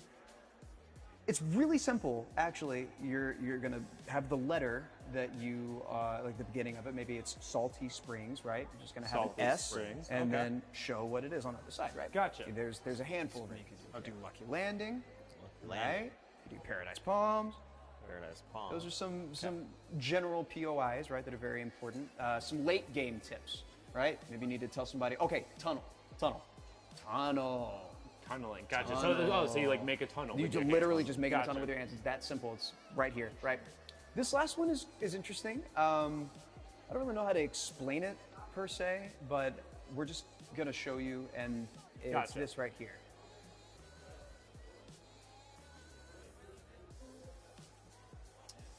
So that looks like a Neo tilted. No, so he said it was situational, so it can't be Neo tilted. Look, can you show us one more time? Yeah, absolutely. Okay. It's this right here. So it definitely, that to me looks like high ground retake, because it's like he's going up and then they're able to get it and then they're good, so they start shooting. It's definitely a high ground retake. So now you guys know how we say high ground retake. I mean, thank you so much for teaching us the ASL. It's our pleasure. Thank you so much.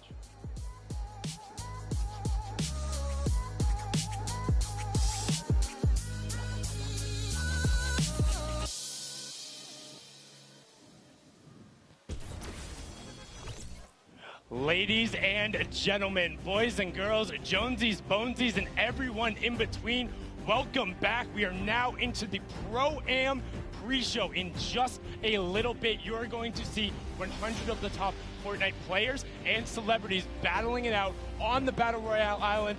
My name is Sundown, joined here by Bala TW. Bala, how you doing today, man? I'm doing amazing. Literally, we couldn't have a better ending to the Creative Finals.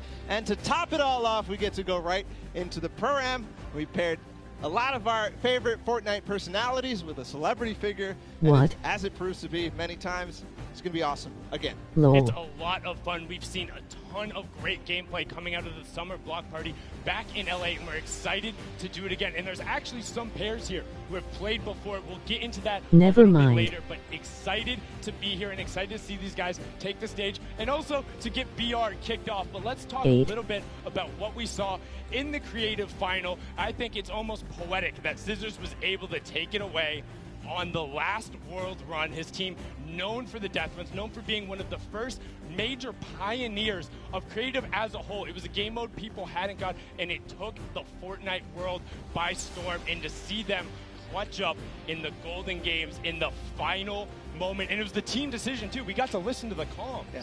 Iconic.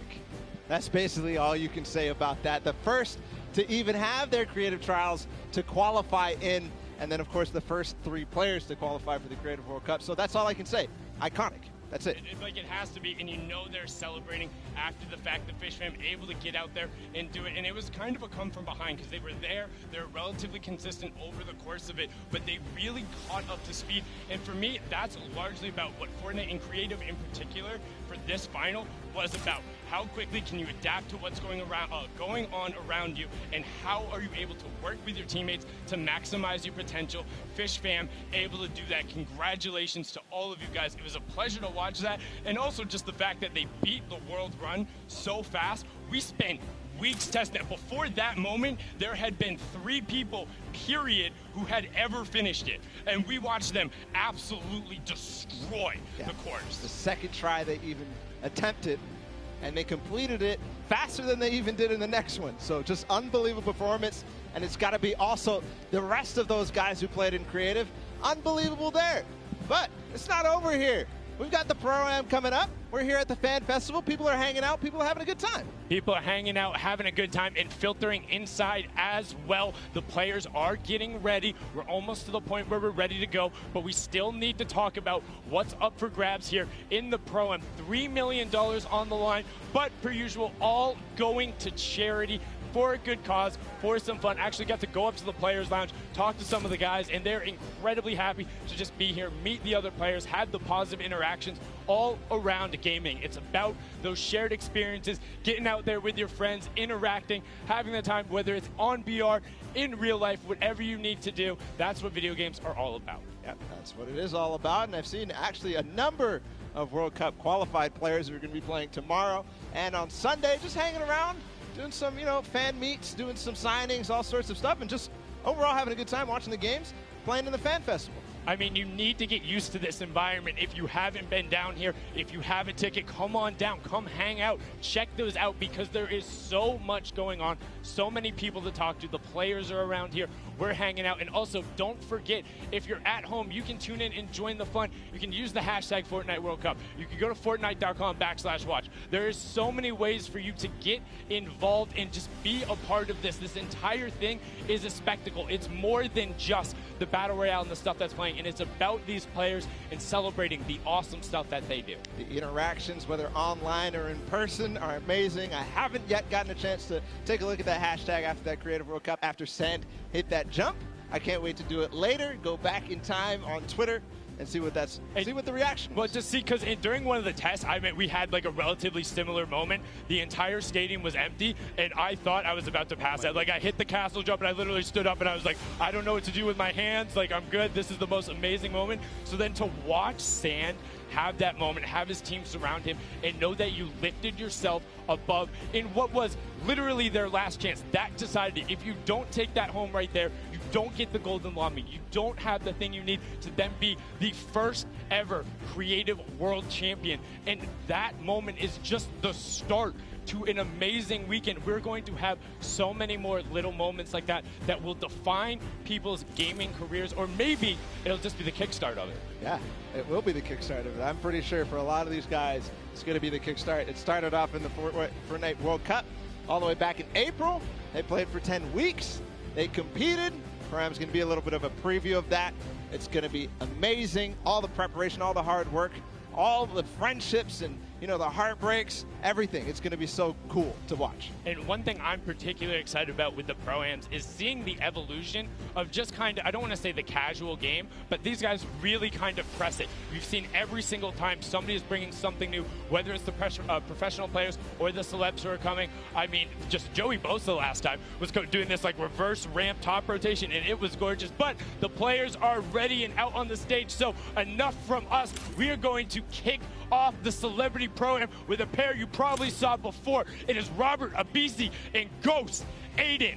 Robert now being one half of the electronic duo known as Lost Kings. You know them from their songs Bad and You, and before they were famous, their first paid gig was in a bowling alley. Him and Aiden competed last time in the Pro-Am, and we're one interaction short of taking home that top spot. Yeah, they came in second, lost only by 4 points in a 1v1 that went Symphony's way. Aiden against Symphony, what a memorable moment from that Pro-Am. And Aiden is also one of 2 controller players who has qualified for the duo portion of the Fortnite World Cup. And now on to our next duo, Mario Hezgonza and Nick Merckx. Mario, of course, being the professional shooting guard for the Portland Trail Blazers. He is also representing Croatia on their national team. And then Nick Merckx, all about the M-Fam rep in there. Had a fantastic barbecue last week. Definitely recommend you check that out. Did some awesome stuff for his community, and he's excited to be here. Originally competed in Gears of War, made his name through streaming, and now has a very thriving community. Yeah, Mario Hezgonza on the Portland Trail Blazers. He hails out of Croatia. We're going to go ahead and continue on inside the Arthur Ashe Stadium. We have Nick Shanholtz and Ghost Sean. Nick Shanholtz being the other half of the Lost Kings duo, of his brother being Robert Abisi. And of course, they're best known for tons of awesome remixes by Imagine Dragons, Vance Joy. And then standing next to him, there is Sean, the Fortnite pro, who's, competing with Aiden. You talked about it. Yeah, he was one of the first original young lords coming out of North America. The Canadian player, so incredibly strong and gifted and known for intelligent decision-making at all points in the game. If you're able to eliminate him, congratulations, because not a whole lot of people are able to do that. Yeah. We're going to continue on again. It's going to be this time somebody that we all know. It's Nav and Tfue. And you can see them excited to be here. Don't know how much of an introduction these two need. Nav, the Canadian rapper, singer, songwriter, and record producer. And then Tfue, I mean, come on. Won TwitchCon, qualified week 3 of the solo competition in first place. You watch him all the time because he streamed all of those games, no delay, live, saying, bring on the world, nothing is stopping me. And he is here to upset the status quo at the Pro-Am. He wants a title. Wants a title. We're going to go ahead and listen to see if they're prepared to take that. Let's listen in. Okay, Nav, do you have any messages for your opponents today? Just don't be surprised if I box you and trap kill you or something. So yeah, and I think we'll be pretty high up in the rankings. All right, get it. Did you expect anything but confidence from that duo? Nav has been in there with the scrims. Now on to the next one. We have some more veterans here. Whit Lowry and ChrissGxz. This is now actually Whit's 3rd time competing on the Pro-Am stage. Him and ChrissGxz have been there. Whit is ready to play. He's excited to be here. Best known as the American rapper. Before he got into music, he was a big fan of graphic design. He got his name coming out from Witty, but he wants a victory on the stage. And I mean, what more do you need to know about ChrissGxz? Yeah, ChrissGxz wants one too. He was at the summer block party, didn't manage to break top 20, but this time, who knows? He won the TwitchCon fall skirmish with Tfue. He's experienced. He's played in plenty of skirmishes. He's played in Pro-Ams before, so we'll see what he can bring out today. And he's used to playing on the main stage. And on to our next duo, we have Ashley Rickards in Exile. Ashley, best known as the actress for her roles on One Tree Hill and Awkward. She also rides and trains horses and works with a pet therapy program that helps special needs children and the elderly. That is the best fact I've heard. Big fan of that as well. And Exile, one of the famous Russian Fortnite streamers. He's a big fan, wanted to be on the stage, wants to compete among the best of the best. And honestly, he looks ready, busting out the floss emote right there. Looks ready.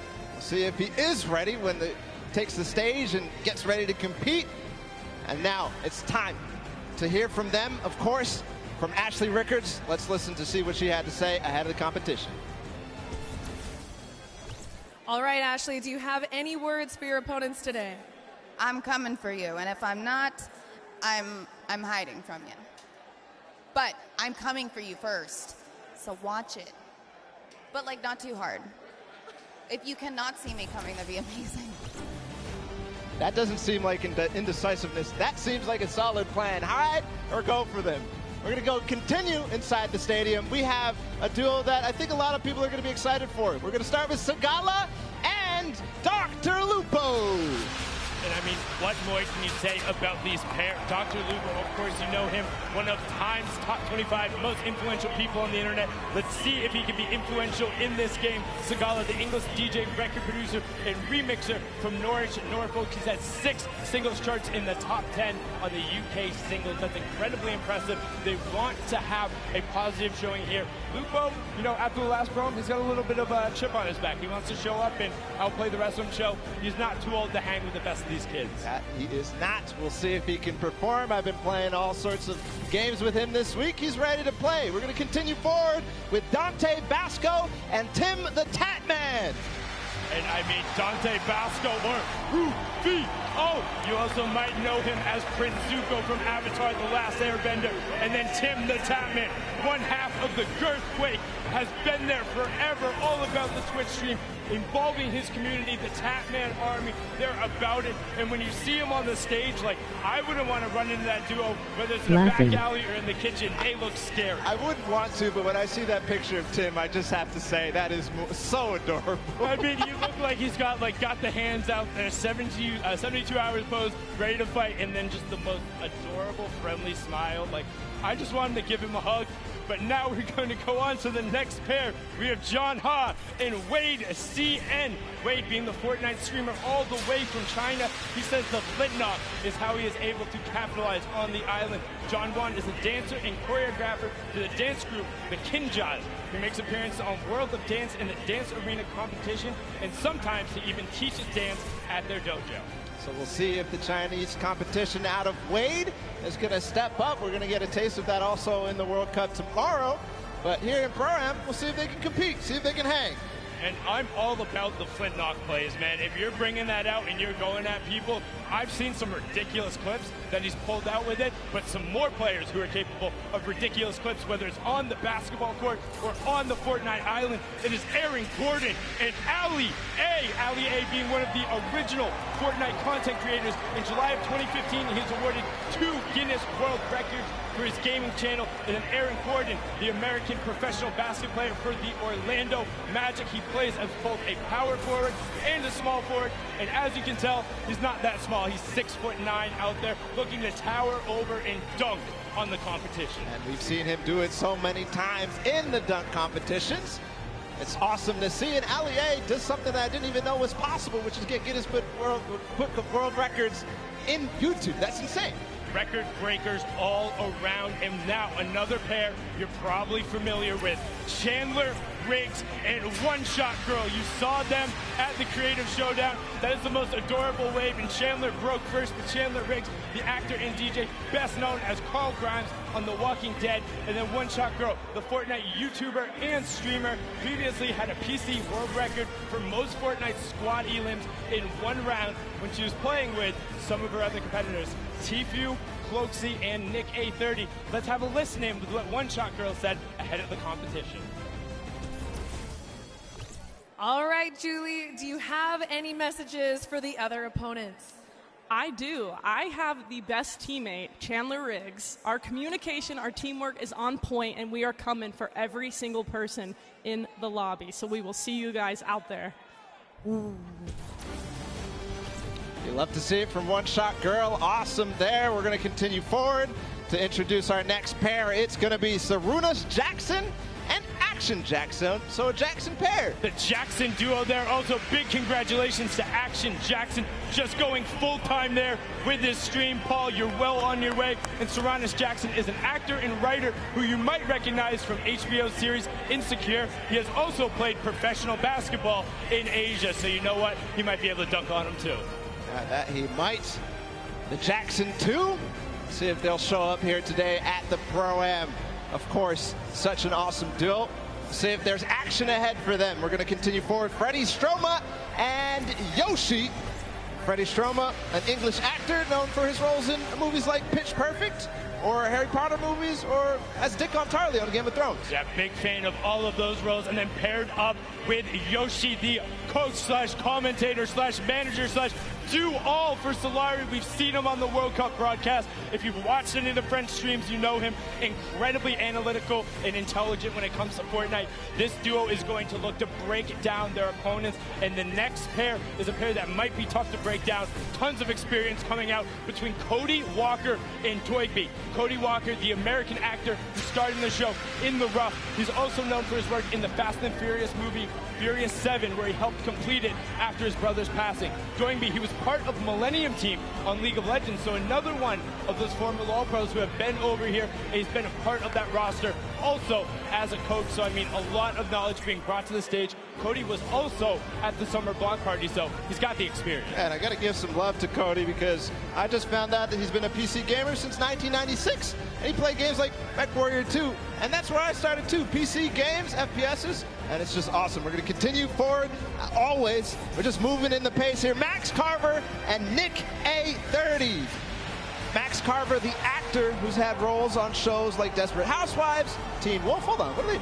Oh, little flex from Nick A30 and Max Carver. They're ready to play. They're getting exercise even. They're getting their body flowing, their blood flowing. Excuse me, did you say Little Flex? Did you see Nick's arm? He's got guns! Yeah, you better have a permit or something. I don't know who let you loot before, but like, you have to get on the battle bus. Like, you're not allowed to walk around with two legendary ARs like that. And then Max Carver on the side, like you said, Desperate Housewives, Team Wolf, The Leftovers, and he actually has an identical twin brother who stars in many of the roles.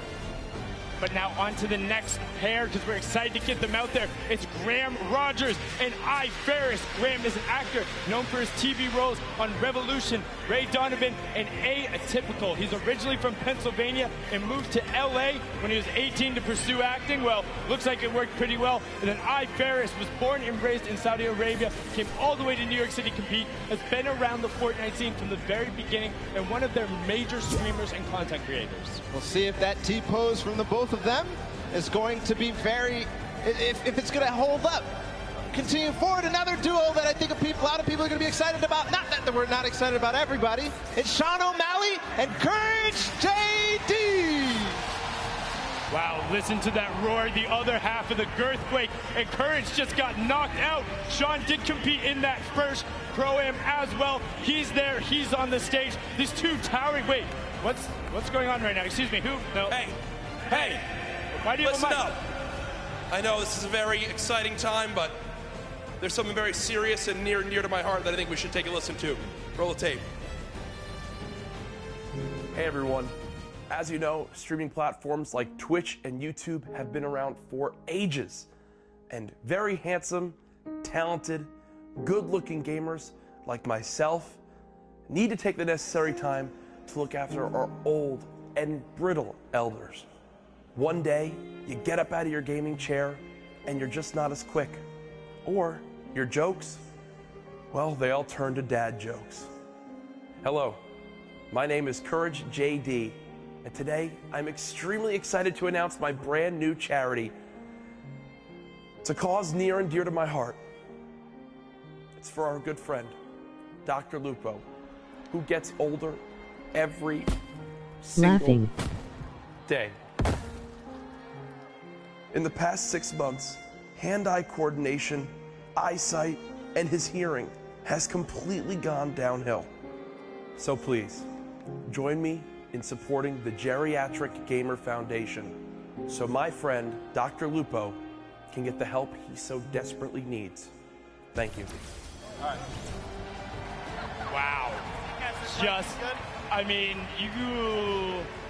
he doesn't look particularly happy about that, but he looks like he has something to say. He's going to type it on in there and, just going to fire it right back on Adam. Let's zoom on in, punch on that, and he says, what was that? Was able to, get Courage back a little bit, give the opportunity there. But you know what, Jack? I appreciate the foundation. If you are going to start it, Ben could use all the help he could get. Now we're going to go on to our next duo, and I'm going to need you guys to do something important up in the stands. Rather than clapping or yelling for them, I need you to put your hands up high in the air and wave them back and forth for Jordan Fisher and Ewok.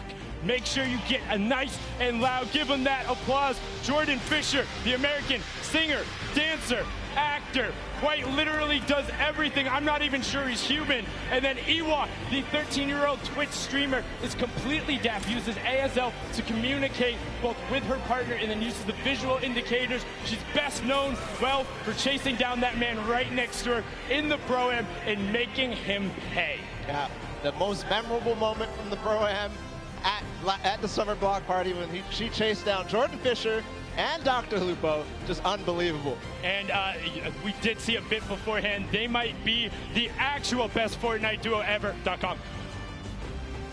You can check them out there as well and see them on the stage. They're going to be depressing it, but we're on to the next pair because they're excited to be here. It's Jordan Jones and Alexia Ray. Alexia being the social media star who originally became popular on Vine, so Vine, there you go. She's now a member of the popular YouTube channel Glams and has her own popular YouTube channel as well. Jordan Jones, she finished 5th on the dance reality show Abby's Ultimate Dance Competition in 2012. Since then, she's grown her own YouTube follow by making vlogs and music videos.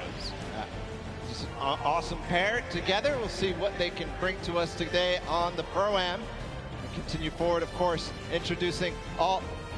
We're actually going to listen into what Jordan Jones had to say ahead of the competition. All right, Jordan, do you have any words for your opponents today?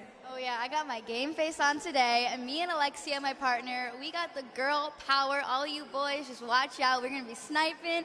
We're gonna be getting that victory royale. So peace out, boys. Go to sleep. Hey! Get it! Good level of confidence there coming out of Jordan, and Alexia will also be confident, having been in this environment before, having been around major Fortnite competitions. She has no issue battling with the best of them. Now on to our next duo. It's RJ Mitty and Moyers 87. RJ, best known for his role as portraying Walter Jr. in Breaking Bad. He also has cerebral palsy, as his character does on the show. Had an opportunity to talk with him last night. Just a fantastic human being and really, really involved in gaming. Wants to be out there. Moyers 87 is a Spanish YouTuber who has brittle bone disease, but he says, hey, that doesn't stop me from competing with the best of the best on the top level. And this pair is here to show that they will not be held back. They will be taking names and going after everyone. Yeah, and part of the reason I love this duo so much is RJ Mitty does such great things, but also Moyers, I love his reasoning that he likes gaming because it gives him a window into doing impossible things, which is just awesome.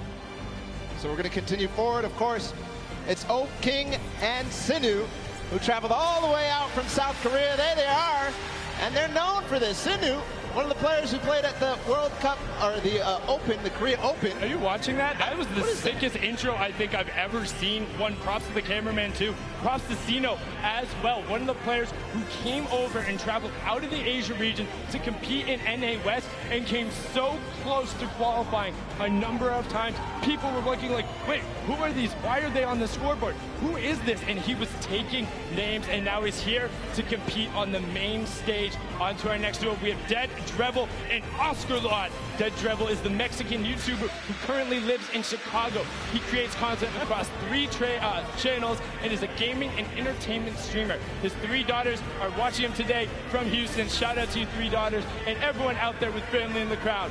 Oscar Lord is an Argentinian YouTuber who plays Fortnite and recently started getting into his own music, trying to sing, and has found a lot of success and help there. And on to our next duo, we have Wermuturo and Chelsea. Wermuturo is a YouTube vlogger, gamer, and sketch comedian. He's been nominated for a number of awards for his channel. As this year, one of them was the top 10 Mexican YouTubers. And then Chelsea, a Mexican competitive player that came so close to qualifying. That's also his little cheeky face reveal there. Got to talk to him last night. He was just like, hey, I'm happy to be on zero ping. Nobody is stopping me now. Yeah, Chelsea had an incredible rise throughout the World Cup qualifiers. You touched on it a little bit, but a strong performer all the way through. He plays Fortnite every day, he says, so who knows? Maybe he'll win a lot of money for his charity of choice. I think he has the potential to do it. He is one of the most aggressive players there. And now on to our next duo. We have Greer Gamer and the Slayer 360.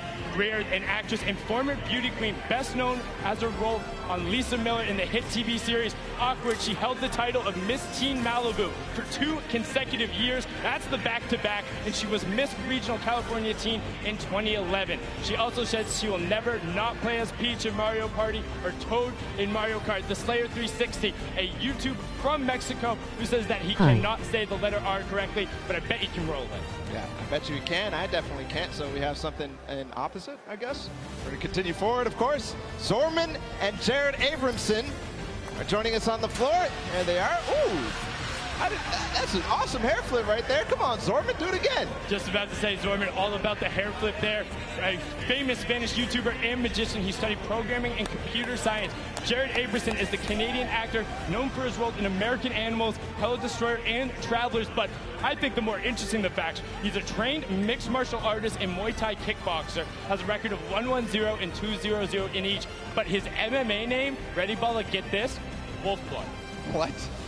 Really? Wolfblood. That's good. That's crazy. Terrifying. Like, don't want to run into anybody like that. Now, our next duo, Robles and Chigua. Robles, a well-known Argentinian YouTuber who lives in Olvaria, a province of Buenos Aires. Fun fact, he likes arugula and struggles to not eat it with every meal. And his partner there is Chigua, an Argentinian Fortnite player who used to play a lot on console, but now that he's wanted to up his game, he's gone to keyboard and mouse, and he's seen a lot of success in rapid growth. That's awesome. A lot of players are doing the same thing, making the switch to controller to PC, so maybe some people will become fans of him. Next duo is David Williams and Wildcat. David Williams being the professional poker player and popular Magic the Gathering player. He also competed on tons of awesome shows, such as Season 7 of the popular Fox Cookie show, MasterChef.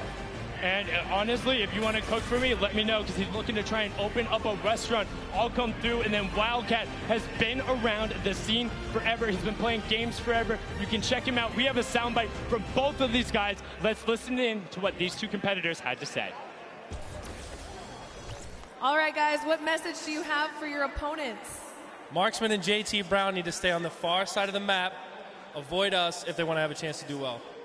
Coming from my boy. The other teams are in trouble. Most of the celebrities usually are pretty bad. I've seen a lot of these pro-ams. Unfortunately for them, I might have more hours playing Fortnite than most of the pros. I mean, I play all the time, but they're lucky. I get handicapped. I usually play on an iPad. Today I have to play on a controller, Xbox controller, but luckily I brought my Xbox with me. Been in the hotel grinding. He's been exploring New York City. He doesn't need to practice, but I'm ready. All right, good luck, guys. Wow, wise words from them there. And also calling out their buddies a little bit, saying, hey, JT and Markson, don't come anywhere near us. But our next duo, we have Michael Dreyer and Myth. Myth being one of the original builders in the community, all about it, getting a little bit in there, all about the dance moves. Myth was the one who pioneered a lot of the initial meta, encouraged people and pumped positivity into the community. Very popular streamer. And then Michael Dreyer is the American actor best known for his roles on Mr. Robot, Deception, and Sneaky Pete. In 2018, he ran the Honolulu Marathon, and he'll be running the New York City Marathon in 2019. Next up, we have Max Wax Motif, apologize for that, and Musuk, the Australian players. The first one, Wax Motif, the Australian DJ and music producer. He has influences from R&B to disco to UK bass, so all over the place, really, for Wax Motif. Yes, of course. Musuk, the American YouTuber who's actually based in Sydney, in South Wales. He likes to keep his content humorous. I always think of him as the player who tried to knock somebody off a mountain with a shopping cart in the first Pro-Am. He was not successful, just to let you know. But on to our next duo. Alexander is the Japanese-Peruvian actor and model who has so many names that are amazing, but the last of which is Diablo. And then you have Vodka, the Japanese YouTube personality, whose skill level, he says, is as good as some of the best pros around the world. He says sometimes he has a bad mouth, but a gentle heart. It's okay, we'll help you fix up that filter here with a family-friendly audience, but they look excited to be here. And look at those shades on Alexander. Yeah, those are stylish. I wonder if he could see inside, though. We're going to continue forward. The Japanese players. It's Ellie and Nekukun. Ellie, who joined us at the last Pro-Am, he's a Japanese dancer and performer for Japan's #1 boy band, Sandaime J Soul Brothers. Yes, and he also has a solo rap project where he goes by the name of Crazy Boy. So let's see if he can get crazy on him today. And then Nekukun is his partner, the Japanese Fortnite streamer, who is pumped to be here, excited to take it on. Let's hear what Ellie had to say before the competition. All right, Ellie, do you have any message for your opponents today? Okay. I'm from Tokyo. Watch out for Crazy Boy. Sayonara. Bang. Like we said, got to watch out for the Crazy Boy. He's on a mission, wants to make it happen. Now our next pair is Claire Grant and Jacob. Claire Grant is the American actress, model, and producer who co-founded Team Unicorn, which has made a web series and music video parodies, including Geek and Gamer Girls and All About That Bass. Fun fact, she says her burps have been known to rattle windows. Hey, we got that in common. And then Jacob is a YouTube personality all the way from Poland, here to play some Fortnite, tear up the stage, and he's